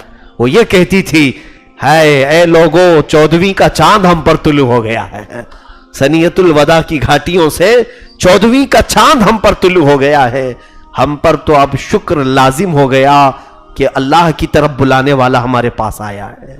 پوری کائنات کو چھوڑ کر میرا آقا رسول کریم صلی اللہ علیہ وسلم اگر کسی بستی میں جانا پسند کیے تو مدینہ تھی، مدینے کی طرف رخ کیا۔ مکہ کے علاوہ اور بھی تو شہر تھے، کہیں اور جاتے میرے آقا، مدینے کو پسند کیا۔ جب دور سے وہ دونوں دکھنے لگے، ادھر جوش، ولولہ، دف کی آوازیں آنے لگی، اس جانثار صحابی صدیق اکبر نے کیا کیا؟ اللہ اکبر! روایتیں بتاتی ہیں حضرت ابو بکر نے فوراً اپنا جبہ اتار دیا، اور جبہ اتار کے ساتھ میں کچھ تھا نہیں، اور رسول کریم صلی اللہ علیہ وسلم پر ایسے سایہ کرنے لگے، جیسے جھنڈا ہلاتے ہیں، حضور پر ایسے جبہ پکڑ کر کے سایہ کرنے لگے اور چلنے لگے۔ اللہ کے حبیب صلی اللہ علیہ وسلم نے پوچھا، اتنا لمبا سفر ہو گیا، مکہ سے چل کر مدینے، کڑی دھوپ میں بھی سفر ہوا، کہیں تم نے یہ جبہ سایہ نہیں کیا؟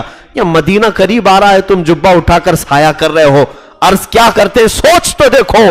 کہتے یا رسول اللہ، یہ مدینے والے نئے لوگ ہیں، کہیں غلطی سے مجھے رسول نہ سمجھ لیں، بلکہ میں یہ ہلا کر کے انہیں بتا رہا ہوں کہ ساتھ میں آنے والا خادم ہے اور آقا یہ ساتھ چل رہا ہے۔ آپ نے صدیق اکبر نے لوگوں کے ذہن میں گمان میں بھی نہ آ جائے کہ کوئی، کیونکہ اللہ کے حبیب صلی اللہ علیہ وسلم نہایت سادگی میں چلتے تھے، نہایت سادگی میں تھے۔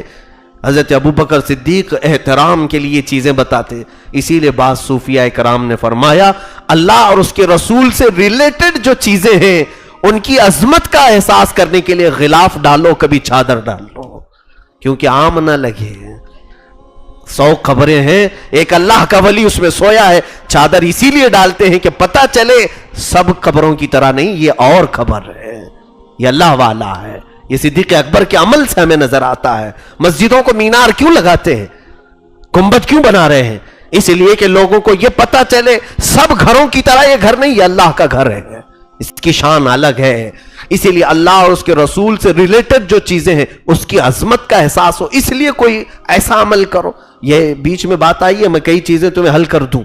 لوگ جو سوال کرتے ہیں کہ فاتحہ کر رہے ہیں ہم، غوث پاک کی نیاز دلا رہے ہیں، چراغ جلا رہے ہیں، 11 چراغ رکھے ہوئے روشن کیے ہوئے ہیں، بہت سارے معاملات. اس کو لے کر کے کچھ لوگ ہمیں تہمت لگاتے ہیں کہ یہ سب شرک پرستی، بت پرستی، پتہ نہیں کیا کیا ہے. میرے عزیزو، پہلی بات یہ سن لو، چراغ لگانا کوئی واجب فرض کام نہیں، لیکن میں اس کو حرام بھی نہیں کہتا.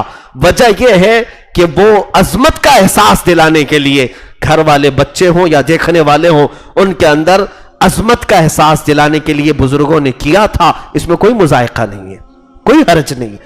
حضرت صدیق اکبر کے عمل سے یہ ثابت ہوتا ہے اللہ اور اس کے رسول سے متعلق چیزوں کو کچھ الگ کرو تاکہ لوگوں کو احساس ہو کہ یہ عام چیز نہیں ہے، یہ اور چیز ہے.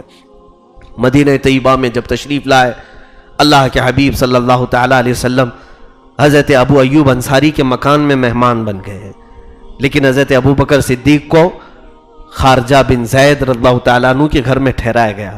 وہ مدینے کے ایک متمول آدمی تھے، بڑے امیر آدمی تھے اور بڑے تاجر تھے. حضرت ابو بکر کو پہلے سے بہت پسند کرتے تھے، اس لیے حضور نے ان کے گھر انہیں بھیج دیا، خارجہ بن زید. اب یہاں مدینے میں آنے کے بعد اللہ کے حبیب صلی اللہ تعالیٰ علیہ وسلم نے اب جو مدنی دور شروع ہوا، یہ 10 سال کا دور ایسا ہے جس میں ساری جنگیں ہوئی، بدر ہو کہ احد ہو کہ خندق ہو، جتنی جنگیں ہیں، حنین ہے، تبوک ہے اور فتح مکہ ہے، خیبر ہے، یہ ساری جو جنگیں ہوئیں وہ مدنی دور میں ہوئیں. مکہ میں جب تک تھے میرے آقا صلی اللہ علیہ وسلم نے کبھی جنگ نہیں فرمائی. ساری مدینے میں آنے کے بعد کیونکہ اسلام کا قلعہ مضبوط ہو چکا تھا، اسلام کی سب سے پہلی پارلیمنٹ مسجد وہاں بن چکی تھی. اس مسجد میں میرے آقا صلی اللہ علیہ وسلم امامت بھی فرماتے تھے، درس بھی دیتے تھے، صحابہ کو سکھاتے بھی تھے. اور وہ غریب صحابہ جو اپنا گھر بار چھوڑ کر کے آئے ان کے لیے بھی ایک کٹا بنا کر کے اسی میں ان کی پرورش بھی کی جاتی. اگر کوئی بیمار ہو تو اس کو ہاسپٹل کا کام بھی اسی مسجد کے کونے میں کیا جاتا تھا. جنگ کے قیدیوں کو لا کر کے بھی اسی مسجد کے کونے میں باندھا جاتا تھا. بہت سارے کاموں کے لیے ایک مسجد نبوی کا استعمال ہوتا تھا. ایک مسجدوں کو آج جن کاموں کے لیے استعمال ہونا چاہیے وہ کام اب ختم ہو گئے ہیں. بہرحال مسجدیں مرکز ہوا کرتی ہیں تبلیغ اور ہدایت کی. آج فرض نمازوں کے بعد تو مسجدیں بند ہیں، مسجدوں میں آج کچھ مل نہیں رہا ہے. لوگ بس فرض نماز کے لیے داخل ہوئے اور نکل گئے. ہمارے دین کی اصل بنیادیں مسجدوں سے تھیں. مدرسے تو بہت بعد میں بنے ہیں، یونیورسٹیاں بعد میں بنی ہیں. اسلام کے جتنے بڑے بڑے فقہا کو آپ دیکھو گے، امام اعظم ابو حنیفہ کہاں پڑھے اور کہاں پڑھا ہے؟ پورے مسجد میں. امام شافعی، امام مالک، امام حنبل، یہ سارے لوگ مسجدوں میں پڑھے اور مسجدوں سے نکلے. مسجدوں میں ہی ان کی پوری زندگی بھی گئی. عزیزان گرامی، رسول پاک صلی اللہ علیہ وسلم نے مسجد نبوی کو بنایا تو اسلام کا ایک ایسا مرکز تھا جہاں سے ہر کام ہوتا تھا. مشورے وہاں ہوتے تھے، بلکہ بادشاہوں کو خط وہاں سے لکھے جاتے تھے. پوری دنیا میں اسلام کو پھیلانے کا جو نظم شروع ہوا مدینہ طیبہ سے. اب اللہ کے حبیب صلی اللہ علیہ وسلم کے 10 سالہ زندگی کے اختتام پر حضرت ابو بکر صدیق کے کچھ معاملات دیکھیں. وہ یار غار بھی ہیں، رسول کریم صلی اللہ علیہ وسلم کے ہم نشین بھی ہیں. بہت ساری باتوں کو میرے آقا کے وہ ایسے جانتے تھے. ایک بار حجۃ الوداع کے موقع پر حج کرنے کے لیے جب رسول پاک صلی اللہ علیہ وسلم نے 11 ہجری میں سارے صحابہ کو بلایا کہ سب لوگ احرام باندھو اور چلو حج کرنے کے لیے، سارے صحابہ حج کے لیے نکلے. یہ آخری حج تھا میرے آقا کا، لیکن کسی کو پتہ تھوڑی نہ تھا. حج کرنے کے بعد میرے آقا صلی اللہ علیہ وسلم نے اپنے خطبے میں فرمایا، اے میرے صحابہ غور سے سن لو میری اس بات کو، کیا خبر کہ میں اگلے سال حج کر سکوں گا کہ نہیں کروں گا. یہ جملہ تو حضور نے فرمایا اور پھر بشارت دی کہ اللہ نے قرآن کی آخری آیت بھی اتار دی. الیوم اکملت لکم دینکم واتممت علیکم نعمتی ورضیت لکم الاسلام دینا. آج اللہ نے تمہارا دین مکمل کر دیا، اپنی نعمتیں تمام کر دی اور تمہیں اسلام دے کر راضی ہو گیا. یہ آیت اتری، رسول پاک صلی اللہ علیہ وسلم نے صحابہ سے فرمایا کہ قرآن بھی کمپلیٹ ہو گیا. کتنے سال سے اتر رہا تھا؟ 23 سال سے، 23 ایئرس. قرآن کے اترنے کا جو مرحلہ ہے 23 سال تک چلا. جب آخری آیت آئی صحابہ خوش ہو گئے، قرآن کمپلیٹ ہو گیا، ہمارا دین مکمل ہو گیا. لیکن ابو بکر صدیق رضی اللہ تعالیٰ عنہ ایک کونے میں جا کر کے رونے لگے، رو پڑے. صحابہ نے کہا ابو بکر آج عید کا دن ہے، حج میں قرآن جب مکمل ہوا. آج بھی میں بتاؤں میرے عزیزو، جب قرآن کمپلیٹ ہوتا ہے کسی حافظ کا حفظ کرنے کے دوران بڑی دعوت کرتے ہیں ہم، ماں باپ کو بلائے، رشتہ داروں کو بلائے. ختم قرآن جو ہوتا ہے، ایک بچہ حفظ کر رہا تھا، حفظ تو چھوڑیں، آپ جب قرآن دیکھ کر کے ختم کرتے ہیں تو ہدیہ کرتے ہیں نا. ختم قرآن ہوتا ہے، جوڑا لائے، استاد کو دیا، پھول پہنے، یہ سارا جو نظام ہے. قرآن کے ختم ہونے کی خوشی تو آج بھی ہم مناتے. تو وہ صحابہ کو خوشی تو تھی، لیکن اس کا دوسرا پہلو ابو بکر صدیق کے پاس تھا. وہ کہتے ہیں اے صحابہ، یقیناً اسلام مکمل ہوا، دین آج پائے تکمیل کو پہنچا، قرآن کی آخری آیت آئی. لیکن اس کا دوسرا معنی یہ نکلتا ہے کہ اب رسول اللہ ہمارے درمیان زیادہ دن تک نہیں رہیں گے، کیونکہ وہ اللہ کا پیغام پہنچانے کے لیے ہم تک آئے تھے. پیغام مکمل ہو گیا تو اب وہ اپنے رفیق اعلیٰ کے پاس چلے جائیں گے. حضرت ابو بکر کو غم حجۃ الوداع سے ہی لاحق ہو گیا تھا. پھر جب رسول کریم صلی اللہ علیہ وسلم واپس آئے، محرم کے دن تھے، محرم میں اللہ کے حبیب صلی اللہ علیہ وسلم نے مسجد نبوی میں خطبہ دیا. خطبے میں میرے آقا نے ارشاد فرمایا، اے لوگوں، اللہ نے ایک بندے کو اختیار دیا ہے. سنیے، خطبے میں میرے آقا نے فرمایا اللہ نے ایک بندے کو اختیار دیا ہے کہ وہ بندہ چاہے تو دنیا لے لے، چاہے تو اللہ کے پاس جو ہے وہ لے لے. اے لوگوں، اس بندے نے دنیا کو چھوڑ دیا اور اللہ کے پاس جو ہے اس کو اختیار کر لیا. حضرت ابو بکر پھر رو پڑے، آپ کی آنکھوں سے آنسو آ گئے. صحابہ نے کہا کہ ابو بکر اس کا معنی ہم نہیں سمجھ سکے، کیا مطلب ہے؟ حضرت ابو بکر کہتے ہیں اے لوگوں، رسول پاک صلی اللہ علیہ وسلم جس بندے کا ذکر فرما رہے ہیں وہ کوئی اور نہیں، وہ خود رسول اللہ ہے. خود رسول اللہ ہے کہ اللہ نے انہیں خود اختیار دیا کہ آپ چاہیں تو پوری دنیا لے لیں یا چاہے تو اللہ کے پاس آ جائیں. حضور دنیا کبھی نہیں لیں گے، انہوں نے چھوڑ دیا اور اپنے رب کے پاس جانے کو پسند کر لیا. اے صحابہ، دیکھنا اب اللہ کے رسول ہم سے روپوش ہو جائیں گے، ہم سے دور چلے جائیں گے. حضرت ابو بکر صدیق رضی اللہ تعالیٰ عنہ کو یہ رسول کریم صلی اللہ تعالیٰ علیہ وسلم کی احادیث کی حقیقت تک پہنچ جاتے تھے، یعنی مقاصد حدیث تک پہنچتے تھے حضور کے. اب اس کے بعد وہ دن بھی آئے جب رسول کریم صلی اللہ تعالیٰ علیہ وسلم کی رحلت ہوئی مدینے میں. وہ کیسا سما رہا ہوگا، اندازہ کر سکتے ہیں کہ سب کو پتا ہے کہ ابو بکر کا عشق کیسا تھا، محبت کیسی تھی میرے آقا صلی اللہ علیہ وسلم کے ساتھ. وہ پوری دنیا میں اگر سب سے زیادہ کوئی چیز پسند کرتے تھے تو ان کا ایک ہی کہنا، حضرت ابو بکر کی زبان سے یہ نکلے ہوئے الفاظ میں کہہ رہا ہوں، آپ سے پوچھا گیا دنیا میں سب سے پسندیدہ چیز آپ کی کیا ہے؟ کہتے ہیں النظرۃ الی وجہ رسول اللہ، رسول اللہ کے چہرے کو دیکھنا مجھے دنیا میں سب سے زیادہ پسند ہے. اس ابو بکر صدیق پر کیا گزرے گا جب رسول کریم صلی اللہ علیہ وسلم کی اس دار فانی سے کوچ کرنے کا وقت آئے گا. اللہ کے حبیب صلی اللہ تعالیٰ علیہ وسلم آخری ایام میں جب علالت کے شکار تھے، علالت میں تھے، اللہ کے حبیب صلی اللہ تعالیٰ علیہ وسلم اپنے حجرے سے باہر نہیں آ رہے تھے. سخت شدت کی تکلیف تھی، بخار زیادہ تھا. حضور اکرم صلی اللہ تعالیٰ علیہ وسلم اپنے حجرے سے باہر نکلتے اور فرماتے کہ اے لوگوں، ابو بکر کو امامت کے لیے آگے بڑھاؤ. حضور نے اپنی زندگی میں حضرت ابو بکر کو مصلی پر آگے بڑھایا، کہا ابو بکر تم لوگوں کی امامت کرو. اور اللہ کے حبیب صلی اللہ علیہ وسلم اپنے حجرے میں ہوتے. تقریباً 17 نمازیں حضور کی زندگی میں حضرت ابو بکر نے پڑھائی. یہ شرف کسی اور صحابی کو نہیں ملا. حضور صلی اللہ تعالیٰ علیہ وسلم کی حیات ظاہری میں مسجد نبوی میں رسول پاک صلی اللہ علیہ وسلم کے پاس حضرت ابو بکر نے امامت کی، اور ایک دن وہ بھی تھا جب اللہ کے حبیب صلی اللہ علیہ وسلم مغرب کی اذان ہو چکی ہے، حضرت بلال کہتے ہیں اقامت بھی ہو گئی تھی، اور ہم نے دیکھا کہ حضور نہیں آئے تو ابو بکر کو آگے بڑھا دیا۔ آپ مصلی پر آگے بڑھے کہ اچانک حضور کا حجرہ کھل گیا۔ جیسے ہی پردہ ہٹا تو سارے صحابہ میں آوازیں بلند ہو گئی، اللہ کے رسول آ گئے، رسول پاک آ گئے۔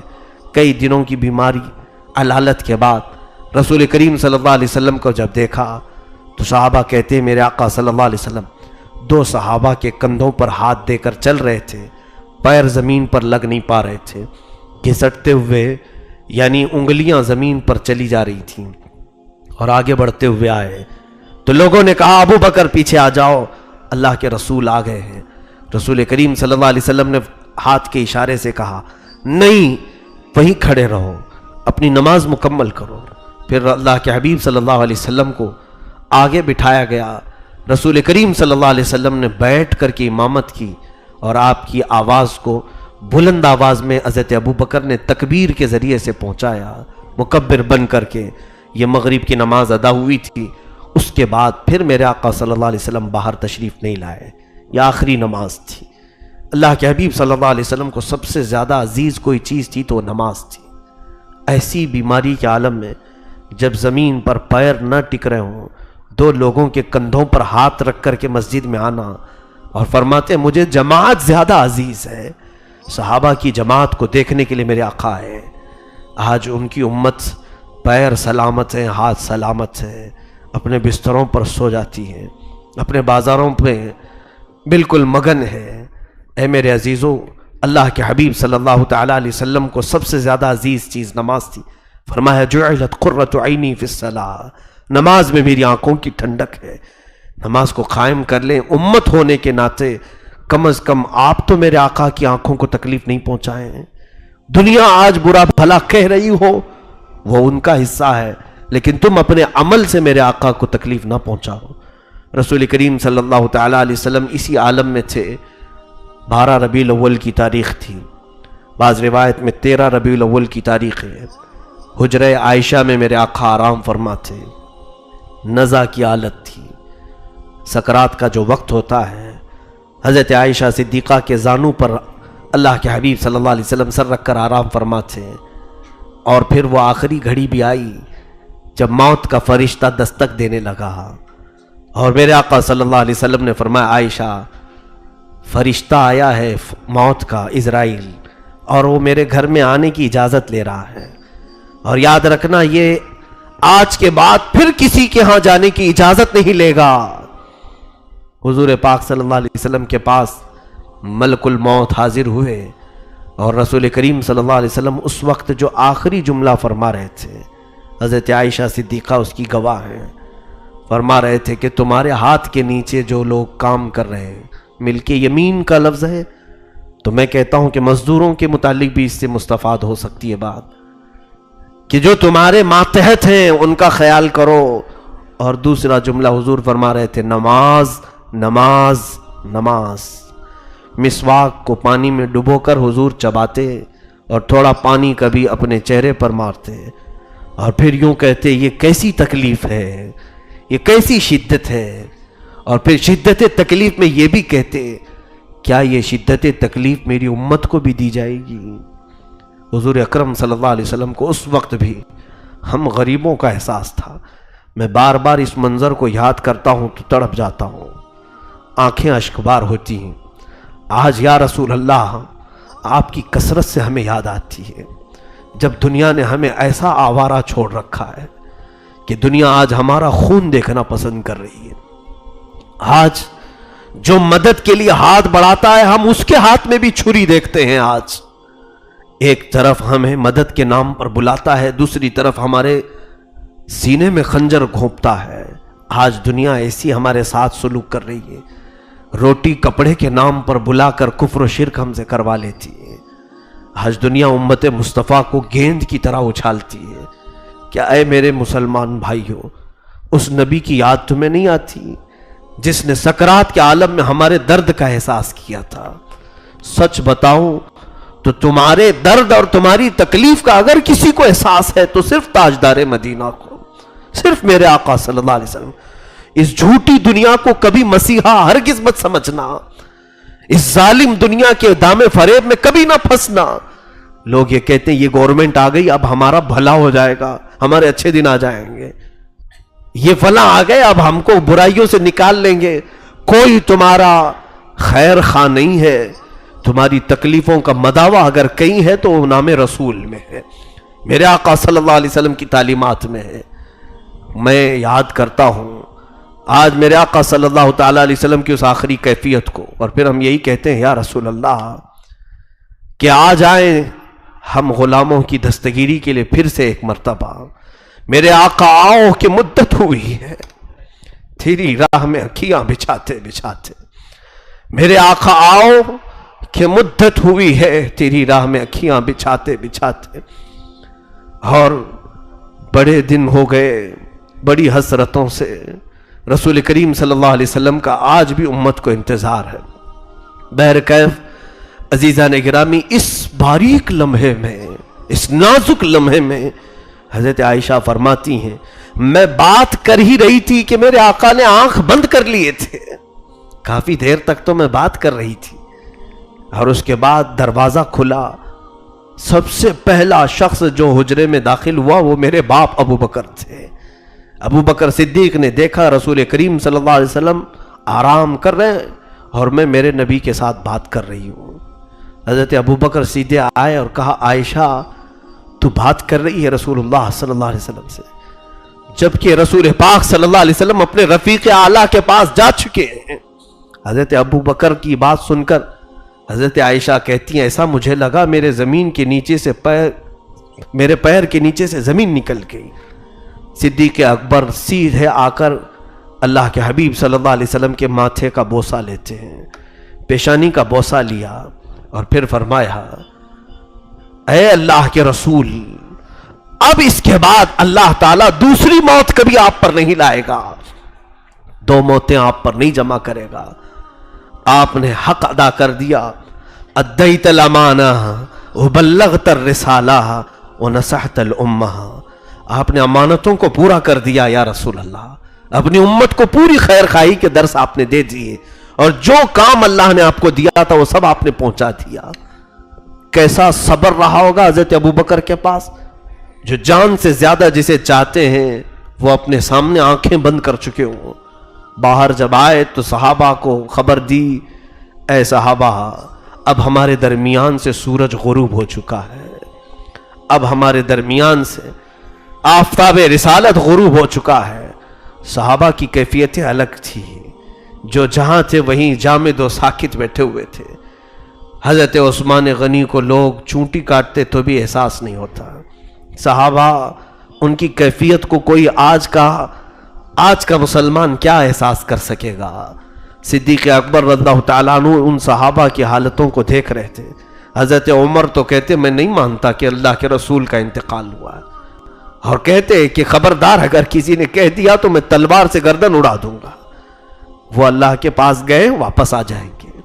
ان کا صبر سب سے زیادہ اگر کسی نے تھاما ہے تو حضرت ابو بکر صدیق کی ذات سے ممبر پر چڑھ گئے، کہا اے صحابہ بتاؤ تم کس کی عبادت کرتے تھے، محمد کی یا اللہ کی؟ سبوں نے کہا ہم اللہ کی عبادت کرتے تھے اور محمد صلی اللہ علیہ وسلم اللہ کے رسول ہیں، اور آیت پڑھی وما محمد الا رسول قد خلت من قبلہ الرسل، محمد اللہ کے رسول ہیں، ان سے پہلے بھی بہت سارے رسول آئے، تو جو رسول کے بعد الٹے قدم واپس پھرے گا وہ اللہ کا کچھ نہیں بگاڑ پائے گا۔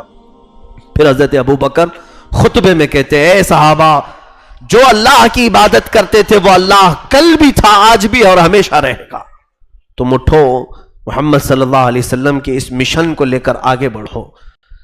تو یہاں اسلام کی اس نبض کو آگے بڑھایا ہے صدیق اکبر نے، اور سب صحابہ کو کھڑا کیا، پھر نماز ہوئی۔ 2 دن تک رسول کریم صلی اللہ تعالیٰ علیہ وسلم کی نماز جنازہ پڑھی جاتی رہی۔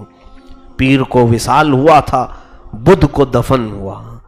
صدیق اکبر رضی اللہ تعالیٰ عنہ اتنے غمگین تھے لیکن اظہار نہیں کیا، کیونکہ آپ اس وقت سب کے لیے آئیڈیل تھے، سب کے لیے نمونہ تھے۔ اللہ کے حبیب صلی اللہ تعالی علیہ وسلم کے وصال کے بعد اب خلافت کے جو معاملات آئے، مہاجری اور انصار دو جماعتیں تھیں۔ حضرت ابوبکر کا رول مجھے یہاں بتانا ہے۔ مہاجرین وہ جو رسول اللہ کے ساتھ ہجرت کر کے آئے مکہ سے، انصار وہ جو مدینے میں تھے۔ تو حضور صلی اللہ علیہ وسلم کی وفات کے چند دن کے بعد ہی انصار صحابہ کی میٹنگ ہوئی، اس میں بنی ثقیفہ ایک جگہ ہے، وہاں پر میٹنگ ہوئی۔ اس میں حضرت سعد ابن عبادہ رضی اللہ تعالیٰ بیمار تھے اور بڑے صحابی تھے، انہوں نے سارے انصار صحابہ کو جمع کیا اور انصار صحابہ کی فضیلت میں بیان کیا، اے صحابہ تم انصار ہو، تم دنیا کی وہ قوم ہو جس قوم میں رسول اللہ آنا پسند کیے، تم رسول اللہ کے حامی و ناصر رہے ہو، رسول کریم صلی اللہ تعالی علیہ وسلم کی خلافت کے سب سے زیادہ حقدار تم ہو۔ انصار کو انہوں نے تبلیغ کی اور تقریر کی اور کہا دیکھو جب رسول کریم صلی اللہ تعالی علیہ وسلم نے اسلام کی دعوت دی تو ان کے شہر والوں نے ان کو بڑی تکلیفیں پہنچائی، لیکن مدینے والوں نے حضور کو نہیں تکلیف پہنچائی، حضور جہاں کہتے تھے ہم جنگوں کے لیے نکل جاتے تھے۔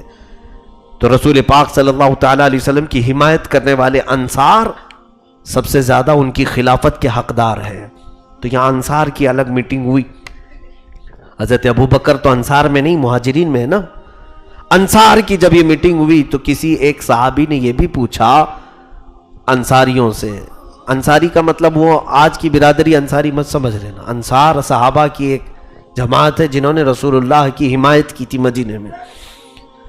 تو اس ایک صحابی نے پوچھا کہ اگر مہاجرین ہماری بیعت سے انکار کر دیں، ہماری خلافت کو نہ مانیں تو کیا کیا جائے گا؟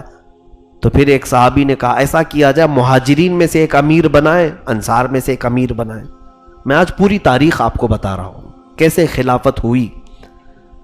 تو یہ مشورہ ہوا تو پھر سارے صحابہ نے کہا ایسا نہیں ہوگا کہ بیک وقت دو امیر ہو جائیں، فتنہ بڑھ جائے گا، فتنہ بہت بڑھ جائے گا۔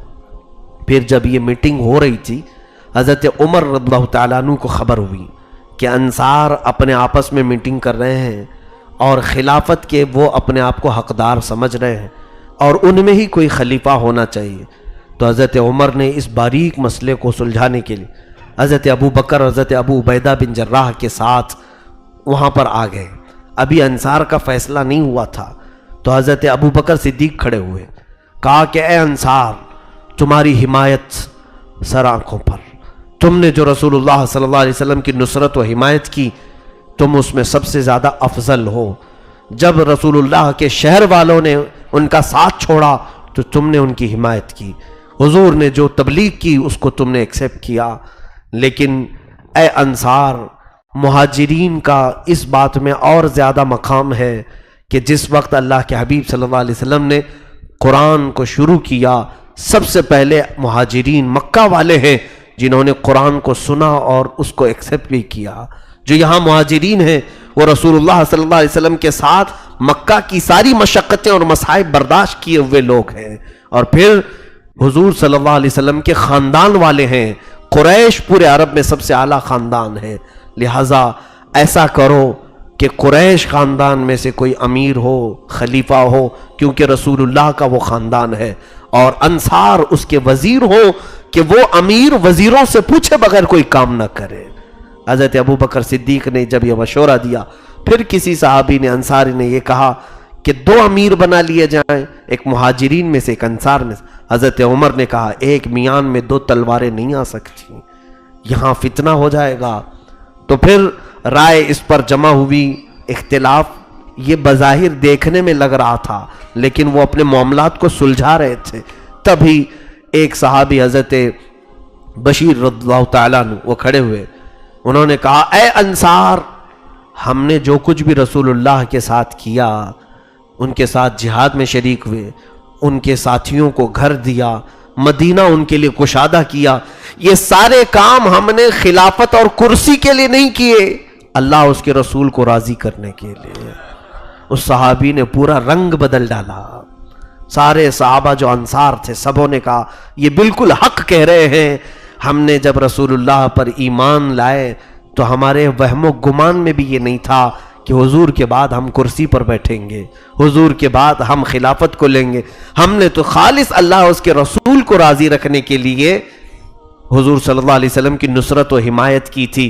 تو اس صحابی کی تقریر کا ایسا اثر ہوا کہ وہ سارے انصار نے کہا ہم سب اس بات پر اتفاق کرتے ہیں کہ رسول اللہ کے خاندان میں سے ہی، قریش میں سے ہی کوئی خلیفہ ہو جائے۔ تو حضرت ابو بکر سب سے پہلے آگے بڑھے اور کہا، حضرت عمر کا ہاتھ لے، حضرت ابو عبیدہ بن جراح کا ہاتھ لیا اور کہا ان دونوں کو، انصار اور مہاجرین پورے صحابہ تھے، سب کے بیچ میں آگے بڑھا دیا، کہا میں ان دونوں سے راضی ہوں، عمر سے، ابو عبیدہ سے، ان دونوں میں کسی ایک کو چوائس کر لو اور خلیفہ بنا دو۔ انصار اور مہاجرین میں کس نے اعلان کیا؟ ابو بکر صدیق نے۔ تو حضرت ابو بکر نے جب ان دونوں کو لا کر کھڑا کیا کہ میں ان سے راضی ہوں، کیا تم سب لوگ ان سے راضی ہو؟ تو سبوں نے کہا عمر کے بارے میں بھی کسی کو کلام نہیں، ابو عبیدہ کو حضور نے امین الامت کہا ہے، میری پوری امت کا امانت دار ابو عبیدہ کو کہا ہے۔ تو حضرت ابو بکر نے کہا میں یہ دو کو پیش کر رہا ہوں، ان دو میں سے تم جس سے چاہے خلیفہ بنا لو، میں بھی تم سب کے ساتھ ہوں۔ جب حضرت ابو بکر کا اعلان سارے لوگوں نے سنا، انصار اور مہاجرین نے، حضرت عمر آگے بڑھتے ہیں اور حضرت ابو عبیدہ آگے بڑھتے ہیں، سیدھے حضرت ابو بکر کو لا کر کے کہتے ہیں اے انصار و مہاجرین، سب ہم دونوں سے راضی ہیں اور ہم دو ابو بکر کی خلافت سے راضی ہیں، تم سب کا کیا کہنا ہے؟ تو سارے صحابہ کہتے ہیں اس وقت سب کے ذہنوں میں یہ نہیں تھا، دیکھیں یہ انتخاب ہے، رسول کریم صلی اللہ تعالیٰ علیہ وسلم نے یہ انتخاب کا طریقہ امت پر چھوڑا ہے۔ یہاں اسلام میں وہ بادشاہت نہیں چل رہی موروثی، باپ مرے گا تو بیٹا آئے گا، بیٹا مرے تو پوتا آئے گا۔ اسلام میں یہ ملوکیت اور یہ وراثت بادشاہت میں نہیں ہے، بلکہ میرے آقا نے فرمایا ان اکرمکم عند اللہ یتقاکم، تم میں سے سب سے زیادہ عزت والا وہ ہے جو تم میں سب سے زیادہ تقوی والا ہے۔ بادشاہ کو وراثت میں اس طرح سے نہیں بیٹھنا چاہیے، ورنہ ہوگا کیا، باپ تو کامل رہا ہوگا لیکن بیٹا نالائق نکل جائے گا، جیسے یزید کا معاملہ ہوا۔ باپ حضرت امیر معاویہ تھے، بہت کامل صحابی تھے، لیکن بیٹا نالائق نکلا۔ وراثت کا یہ غلط اثر پڑتا ہے، اسی لیے یہ معاملات امت کے حوالے کرنا چاہیے، امت جسے انتخاب کرے۔ حضرت ابو بکر کے ہاتھ پر حضرت عمر اور حضرت ابو عبیدہ دونوں نے بیعت کی اور کہا ہم اپنا خلیفہ آپ کو مانتے ہیں۔ پھر انصار اور مہاجرین دونوں کو جمع کر کے حضرت عمر ایک تقریر کرتے ہیں، یہ پہلی تقریر تھی رسول اللہ کے بعد۔ حضرت عمر نے کہا اے انصار اور مہاجرین، تم مجھ سے یہ نہیں پوچھو گے کہ ابو بکر کو کیوں خلیفہ منتخب کیا، تم نے کیوں ان کے ہاتھ پر بیعت کیا؟ تو سنو، جس کو رسول اللہ نے اپنی زندگی میں مسلح امامت پر آگے بڑھایا ہے، ہم سب اس کو اپنی دنیا میں امامت کے لیے آگے کیوں نہ بڑھائیں؟ گویا کہ میرے آقا نے اشارتاً اپنی زندگی میں انہیں امام بنا کر کے یہ ہمیں پیغام دیا ہے کہ میرے بعد اگر تمہاری دنیا کی بھی کوئی امامت کر سکتا ہے تو ابو بکر ہے۔ تو سارے صحابہ حضرت ابو بکر کے ہاتھ پر بیعت کر لیے، چند صحابہ باقی رہ گئے تھے۔ کچھ نزاع ہے، کچھ چیزیں اعتراضات ہیں جو اس زمانے میں بہت پھیلیں گے، کیونکہ پہلے ہماری تقریریں ہوتی تھی موٹی موٹی باتیں بتا کر کے آپ کو رخصت کر دیں، ابھی سوشل میڈیا کا زمانہ ہے، کیونکہ سارے مناظرے واٹس ایپ فیس بک میں ہوتے ہیں اور پتہ نہیں کہاں کہاں کی بخاری بخارا سب لاتے ہیں، اس میں کوئی آتھینٹک ثبوت نہیں ہوتے، بول دیتے ہیں کہ بخاری میں، بخاری اصل بخاری میں تلاش کرے تو ہوتی بھی نہیں ہے۔ ایسی بہت ساری تشویش سنیوں کے دماغ میں ڈالے جانے کے ابھی موسم چل رہا ہے، اس لیے میں لگے ہاتھوں آپ کو کہوں گا، حضرت ابو بکر صدیق کے ہاتھ پر حضرت علی نے بیعت نہیں کیا۔ یہ شوشہ چھوڑتے ہیں لوگ، حضرت علی آپ نے بیعت نہیں کیا، حضرت زبیر اللہ تعالیٰ نے بیعت نہیں کیا، کچھ اور صحابہ تھے کیونکہ وہ موقع پر حاضر نہیں تھے۔ اور پھر حضرت زبیر بن عوام حضور صلی اللہ علیہ وسلم کے پھوپھی زاد بھائی ہیں، وہ بھی قریش میں سے، ان کا اپنا موقف تھا، ان کی رائے یہ تھی کہ حضرت علی کو خلیفہ بنایا جائے، ان کی اپنی رائے تھی، سارے صحابہ کی نہیں۔ حضرت علی رضی اللہ تعالیٰ عنہ، حضرت زبیر خلافت حضرت ابو بکر صدیق کی جب اعلان ہوا تو بیعت شروع میں نہیں کیے، بعضوں نے لکھا ہے کہ 40 دن گزر گئے، حضرت ابو بکر ان دونوں کو طلب کیے، ان سے پوچھا حضرت زبیر اور حضرت علی رضی اللہ تعالیٰ عنہ سے کہ آپ دونوں اگر حق سمجھتے ہوں اپنی خلافت کا تو یہ میری ذمہ داریاں لیں اور آپ اس کو نبھائیں۔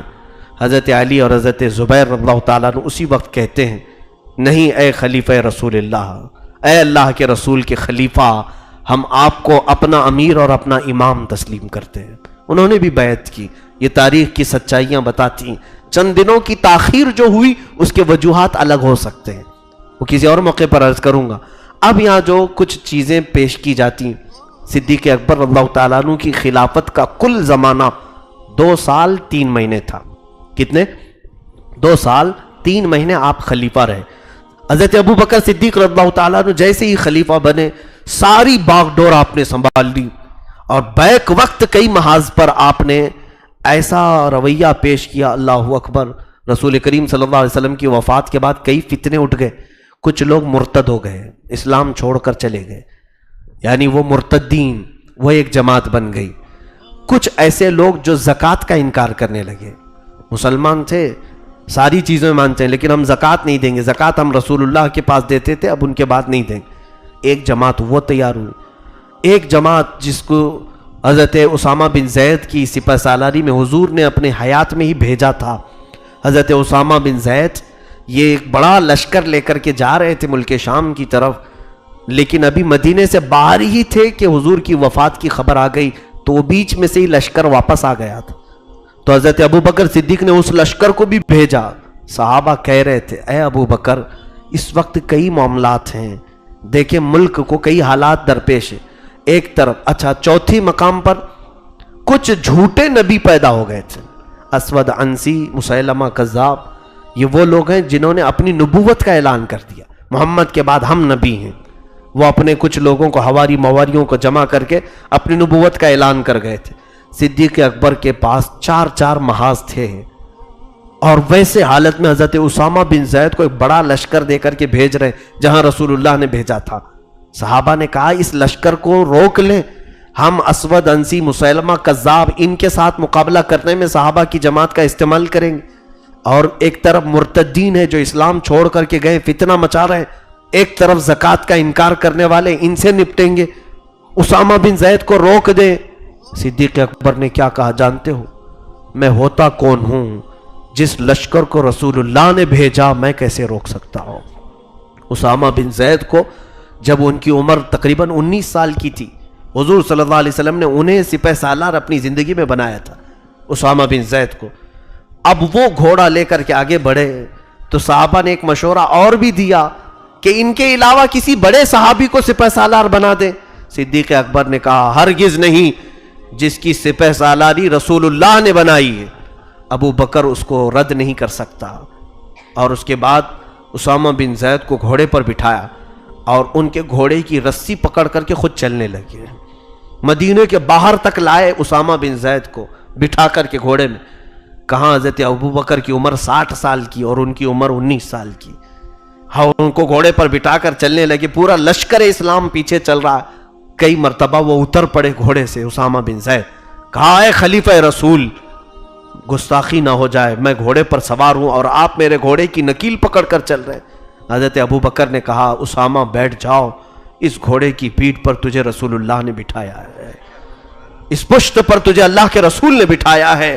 یا اور بات ہے، خلافت کے کاموں کی وجہ سے میں تمہارے لشکر میں شریک نہیں ہو پا رہا ہوں، تمہارے لشکر میں شامل نہیں ہو پا رہا ہوں، تو میں نے یہ سوچا کہ چند قدم تمہارے گھوڑے کی نکیل پکڑ کے ہی چلوں تاکہ قیامت کے دن اس لشکر کے ساتھ چلنے والوں میں میرا نام بھی آ جائے۔ سپہ سالار کے گھوڑے کی نال پکڑ کر کے چلا تھا۔ یہ صدیق اکبر کے خیالات تھے۔ اس وقت بیک وقت کئی معاملات پر آپ نے محاذ چھیڑے اور سب کو سر کیا۔ اسامہ بن زید بھی فتح سے ہمکنار ہوئے، اسود عنسی کو مارا گیا جس نے جھوٹے نبی ہونے کا دعویٰ کیا تھا، مسیلمہ کذاب کو بھی قتل کیا گیا جو جھوٹا نبی ہونے کا دعویٰ کیا، زکوٰۃ کے انکار کرنے والوں کا بھی خاتمہ ہو گیا، مرتدین کو بھی ختم کیا گیا۔ 2 سال کے اندر حضرت ابو بکر صدیق نے سارا محاذ اپنے فیور میں کر لیا، اسلام کے فیور میں، اور فیلڈ ایسی ہموار کر دی کہ 2 سال کے بعد حضرت ابو بکر صدیق رضی اللہ تعالیٰ عنہ نے خلافت کے امور کو ایسے پھیلایا تھا، ایسے نرمی میں، ایسے عدل و انصاف کو قائم کیا تھا کہ کسی کو آپ کی خلافت پر اب شک بھی نہیں تھا، کسی کو انکار کی گنجائش بھی نہیں تھی، مجال بھی نہیں۔ ایک اور بات بتاؤں میں آپ کو، ان کی عدل و مساوات، انصاف، غربا پروری، مساکین کا خیال کرنا اتنا زیادہ تھا. اللہ اکبر. مدینے میں رات کے وقت اٹھ کر کے گھروں کو جایا کرتے تھے، اور جو غریب ہے یا کوئی بیوہ ہے یا کسی کے گھر کا کوئی سہارا نہیں، اس گھر میں بغیر بتائے ہوئے جا کر ان کی مدد کر کے آتے تھے. حضرت عمر خود کہتے ہیں میں نے زندگی میں دیکھا کسی بوڑھی کی مدد کر لوں تاکہ اس اجر و ثواب میں میں شامل ہو جاؤں. بڑی مشکل سے ایک بوڑھی عورت ملی جس کا کوئی نہیں تھا، کمزور خاتون تھی. میں سوچتا کہ جا کر کے اس کے گھر کا سارا کام کر کے آؤں. حضرت عمر کہتے ہیں میں فجر میں نماز کے بعد گیا تو دیکھا اس کے گھر کا سارا کام کیا جا چکا ہے. اس کے گھر کو سب بستریں، چادریں سب طے ہیں، کچرے جھاڑے ہوئے ہیں اور ساری چیزیں سلیقے سے لگی ہوئی. بوڑھی وہ عورت بستر سے اٹھ نہیں پاتی. کون کرتا ہے؟ دوسرے دن جا کر دیکھا پھر کام کیا ہوا ہے. حضرت عمر کہتے ہیں میں ایک دن فجر کی اذان سے پہلے جا کر اس عورت کے گھر کے پاس کھڑا رہا تو دیکھا ایک شخص کمبل اوڑھ کر کے آیا، اس عورت کے گھر میں اندر داخل ہوا، جھاڑو لیا، جھاڑنے لگا سب پورا، اس کے بستر طے کیے، اس کے برتن مانجھے اور سب سلیقے سے لگایا. اذان ہو رہی تھی، وہ گھر سے باہر نکلا، میں نے وہ چادر کھینچ کے دیکھا تو ابو بکر صدیق تھے. حضرت عمر کہتے ہیں قسم خدا کی ابو بکر کے عمل تک کوئی پہنچ نہیں سکتا. اسی لیے رسول کریم صلی اللہ علیہ وسلم نے فرمایا جنت کے 8 دروازے ہیں، نمازی ایک دروازے سے، روزے داروں کا ایک الگ دروازہ ہے. جس کی جو نیکی غالب ہے وہ اس دروازے سے جا رہا ہوگا. حاجیوں کا حج غالب تھا ان کی ساری زندگی میں، وہ اس دروازے سے جا رہے ہوں گے. میرے آقا فرماتے ہیں میری امت میں ابو بکر ایسا ہے جس کو جنت کا ہر دروازہ پکار رہا ہوگا کہ آپ میرے دروازے سے جائیں. جتنی نیکیاں تھی وہ سب ابو بکر نے جمع کر لی تھی. اسی لیے حضرت عمر فاروق رضی اللہ تعالیٰ عنہ کہتے تھے ابو بکر اگر مجھے ایک نیکی دے دیں میں اپنی پوری زندگی کی نیکیاں ان کو دے دوں گا، پوری زندگی کی نیکیاں میں انہیں دے دوں گا. پوچھا گیا وہ کون سی نیکی؟ کہا وہ جو رسول اللہ کے ساتھ غار میں رات گزارا تھا، جس کی وجہ سے آپ کے پیر میں سانپ نے ڈسا تھا. حضرت عمر کہتے تھے وہ ایک نیکی مجھے دے دیں میں اپنی پوری زندگی کی نیکیاں انہیں دے دوں. صدیق اکبر کے مقام کو کوئی نہیں پہنچ سکتا. لیکن میرے عزیزوں آپ کی غربا پروری، مساکین کے ساتھ جو آپ کا رحم کا سلوک تھا وہ آج ہم سب کو چاہیے. آج کے حکماں سے، عمرہ سے، آج کے بادشاہوں سے کوئی توقع ہی نہیں ہے ہمیں. حضرت ابو بکر جہاں خلافت کر رہے تھے وہ مدینہ آج بھی ہے عرب میں جس کو سعودی کا نام دیا گیا ہے. یہ بروزن یہودی عرب شریف ہے، وہ انہوں نے سعودی نام رکھا ہے. اور یہاں پر جو کچھ بھی کام ہو رہے ہیں وہ اسلامی کام نہیں ہے، یہودیوں کو راضی رکھنے کے لیے کام ہے. غریب آج بھی وہاں پر بے سہارا ہے، مزدوروں کو اس طرح سے وہاں تڑپایا جا رہا ہے. کئی ایسے مزدور آج بھی حج کے موقع پر ہم نے دیکھے، ان کی کئی مہینوں سے کئی سالوں سے تنخواہیں روک کر رکھی گئی ہیں، وہ کھانے پینے کے محتاج ہیں. یہ صدیق اکبر کی خلافت والا ملک ہو سکتا ہے؟ یہ بادشاہوں نے اپنے لیے تو پورا ذخیرہ اکٹھا کر لیا ہے پوری قوم کا، اور پورے غربا اور مساکین کو تڑپتا ہوا چھوڑ دیا. وہاں امیروں کی سنوائی ہے، غریبوں کی نہیں. آج بھی دیکھیں کیا پوری دنیا میں مسلمان مستحق نہیں ہے کہ عرب کا کوئی بادشاہ ہمارے لیے آواز اٹھائے؟ فلسطین کے مسلمانوں کو یہ لقمہ بناتے ہیں یہودی. ہر دن توپوں سے ان کا مقابلہ ہوتا ہے اور ادھر پتھروں سے وہ مقابلہ کرتے ہیں. کشمیر جل رہا ہے، برما کو مار دیا گیا، قتل و غارت کا وہاں بازار گرم کیا گیا. لیکن جس کو ہم اسلامی سلطنت کہتے ہیں وہاں کے کسی بادشاہ کی ایک زبان سے ایک جملہ نہیں نکلتا.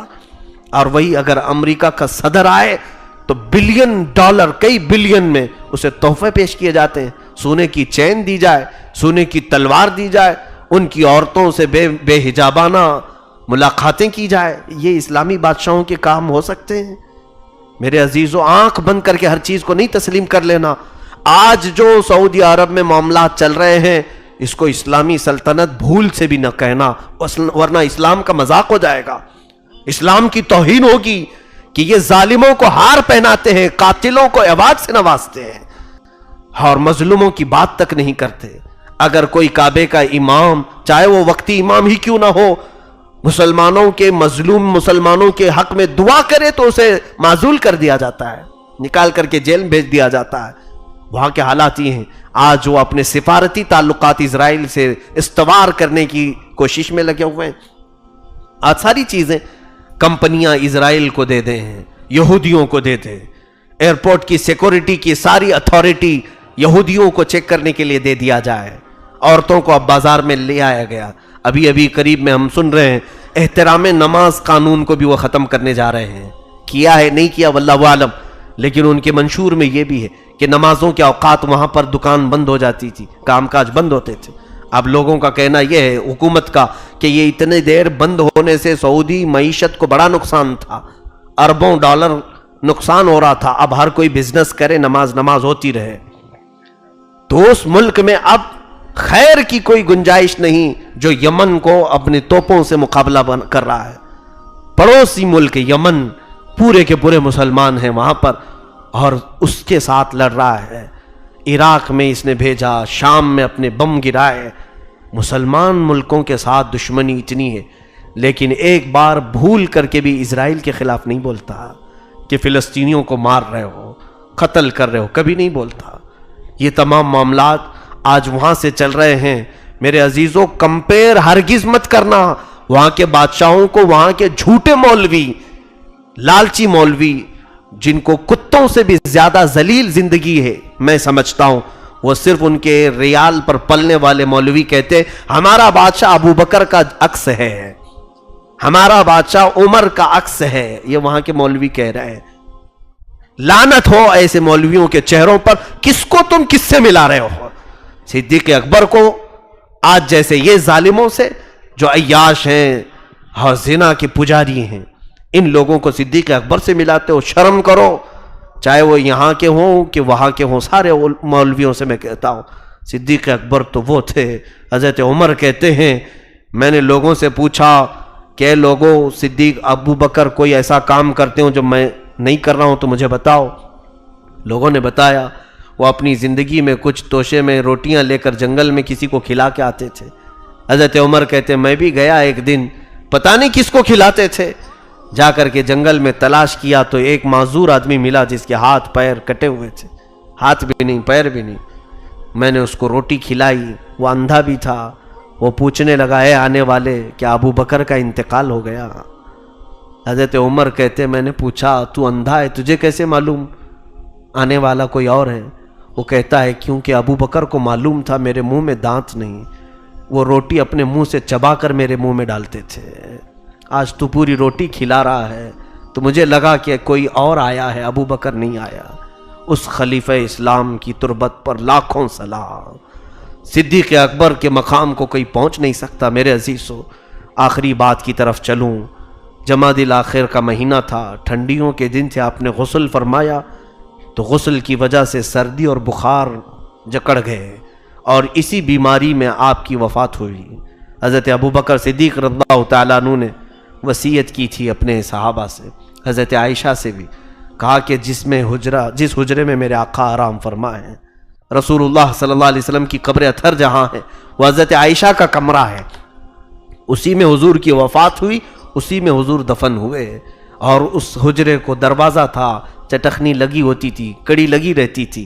حضرت ابوبکر نے کہا کہ اے لوگوں مجھے غسل دینا, کفن دینا, اور اس کے بعد لا کر حضور کے حجرے کے سامنے رکھ دینا جنازے کو, اور کہنا یا رسول اللہ تمہارا دوست تمہارے ساتھ سونے کی اجازت چاہتا ہے, آپ کے حجرے میں آرام کرنے کی اجازت چاہتا ہے. اگر اندر سے اجازت مل جائے تو مجھے دفن کرنا, ورنہ جنت البقیع قبرستان میں عام مسلمانوں کے ساتھ دفن کرنا. صحابہ کو جب انہوں نے وصیت کی تھی, میں بارہا کہتا ہوں لوگوں کی آنکھیں آج بھی بند کیوں ہیں؟ اس ابو بکر سے کیوں نہیں پوچھتے کہ اے ابو بکر تم حضور کی وفات کے بعد کہہ رہے ہو کہ حضور سے اجازت لیں, کیسے اجازت لیں گے؟ یہاں تو لوگ کہتے ہیں مر کر مٹی میں مل گئے, معاذ اللہ رب العالمین. اب حیرت کی بات یہ ہے کسی صحابی نے پوچھا بھی نہیں کہ ابو بکر اجازت کیسے لیں. اس کا مطلب یہ سمجھ میں آتا ہے ان صحابہ کو بھی معلوم تھا کہ اگر اجازت لیں گے تو قبر سے جواب بھی آئے گا. ان کا عقیدہ تھا. اور کئی حدیثیں ہیں ایسی کہ رسول کریم صلی اللہ علیہ وسلم کی قبر انور سے انہوں نے آوازیں سنی. خود حضرت سعید ابن مسیب فرماتے ہیں جب یزید نے مدینے پر حملہ کیا تھا 3 دن تک مسجد نبوی میں جماعت سے نماز نہیں ہو رہی تھی, میں اندر تھا مسجد نبوی میں. اوقات کیسے پتہ چلتے؟ فرماتے ہیں میں قبر رسول کے پاس ہوتا, مجھے حضور کی اذان کی آواز آتی تو میں خود اذان دے لیتا, وہیں سے میں اذان خود دیتا اور خود میں نماز پڑھتا تھا. حضرت سعید ابن مسیب تابعی ہیں, وہ فرماتے تو صحابہ کا عقیدہ تھا. عزیزان گرامی, حجرے کے پاس آپ کے جسم مقدس کو غسل دے کر کفن دے کر لایا گیا اور رکھا گیا. لوگوں نے سوال کیا یا رسول اللہ صلی اللہ تعالی علیہ وسلم, آپ کا یار غار, آپ کا خلیل آپ کے حجرے میں آنے کی اجازت چاہتا ہے. صحابہ دور کھڑے تھے. جنازے کی نماز کے بعد فرماتے اچانک دروازہ کھل گیا, کڑی کھل گئی, دروازہ کھلا ہوا سے, اندر سے آواز آئی ادخل الحبیب الی الحبیب, حبیب کو حبیب کے ساتھ ملا دو. یہ حضرت ابوبکر صدیق کی شان ہے کہ زندگی میں تھے تو رسول اللہ کے ساتھ, ہمیشہ ساتھ رہے. صحابہ کہتے ہیں جب بھی ہم بیان کرتے ہیں کوئی بھی چیز تو یہی سے ایسے ہی بیان کرتے ہیں کہ پہاڑ پر حضور تھے, ابو بکر تھے, عمر تھے. باغیچے میں رسول اللہ تھے, ابو بکر تھے, عمر تھے. بازار میں رسول اللہ تھے, ابو بکر تھے, عمر تھے. جہاد میں رسول اللہ تھے, ابو بکر تھے, عمر تھے. حج میں, طواف میں, نماز میں, سب صحابہ یہ کہتے ہیں جب بھی بیان کرتے ہیں رسول اللہ تھے, ابو بکر تھے, عمر تھے. سارے صحابہ کی زبان پر یہ تھا. آج انہی صحابہ کی زبان کو اللہ نے ایسا پسند کیا ہے, آج ہم بھی یہی کہتے ہیں ان جالیوں میں رسول اللہ ہے, ابو بکر ہے اور عمر ہے. یہ رسول کریم صلی اللہ تعالی علیہ وسلم کے ساتھ آپ کو دفن کیا گیا. لاکھوں سلام ان کی تربت انور پر. میرے آقا کا فیض آج بھی وہ پا رہے ہیں. وہ وزیر تھے دنیا میں بھی اور قبر میں بھی, اور میرے آقا نے یہ بھی فرمایا اے لوگوں تم دیکھنا قیامت کے دن جب سور پھونکی جائے اور جب لوگ اپنی اپنی قبروں سے اٹھیں گے تو سب سے پہلے پوری کائنات میں جو اپنی قبر سے اٹھے گا وہ میں ہوں گا. میرے آقا فرماتے ہیں اس کے بعد ابو بکر اٹھیں گے, پھر عمر اٹھیں گے. رسول پاک فرماتے ہیں میدان محشر میں میں اس حال میں آؤں گا کہ ایک ہاتھ میرا ابو بکر کے کندھے پر ہوگا, دوسرا ہاتھ عمر کے کندھے پر ہوگا.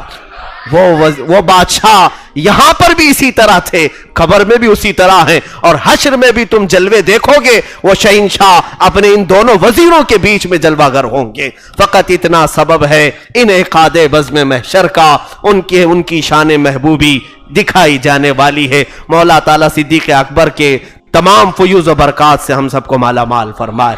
اے کریم خدا, کہنے سننے میں جو بھی غلطیاں, کوتاہیاں, کمیاں, بیشیاں ہوئی ہوں اپنے فضل و کرم سے معاف فرما دے. رب ذوالجلال ہماری اس محفل کو تو قبولیت کا مقام عطا فرما دے.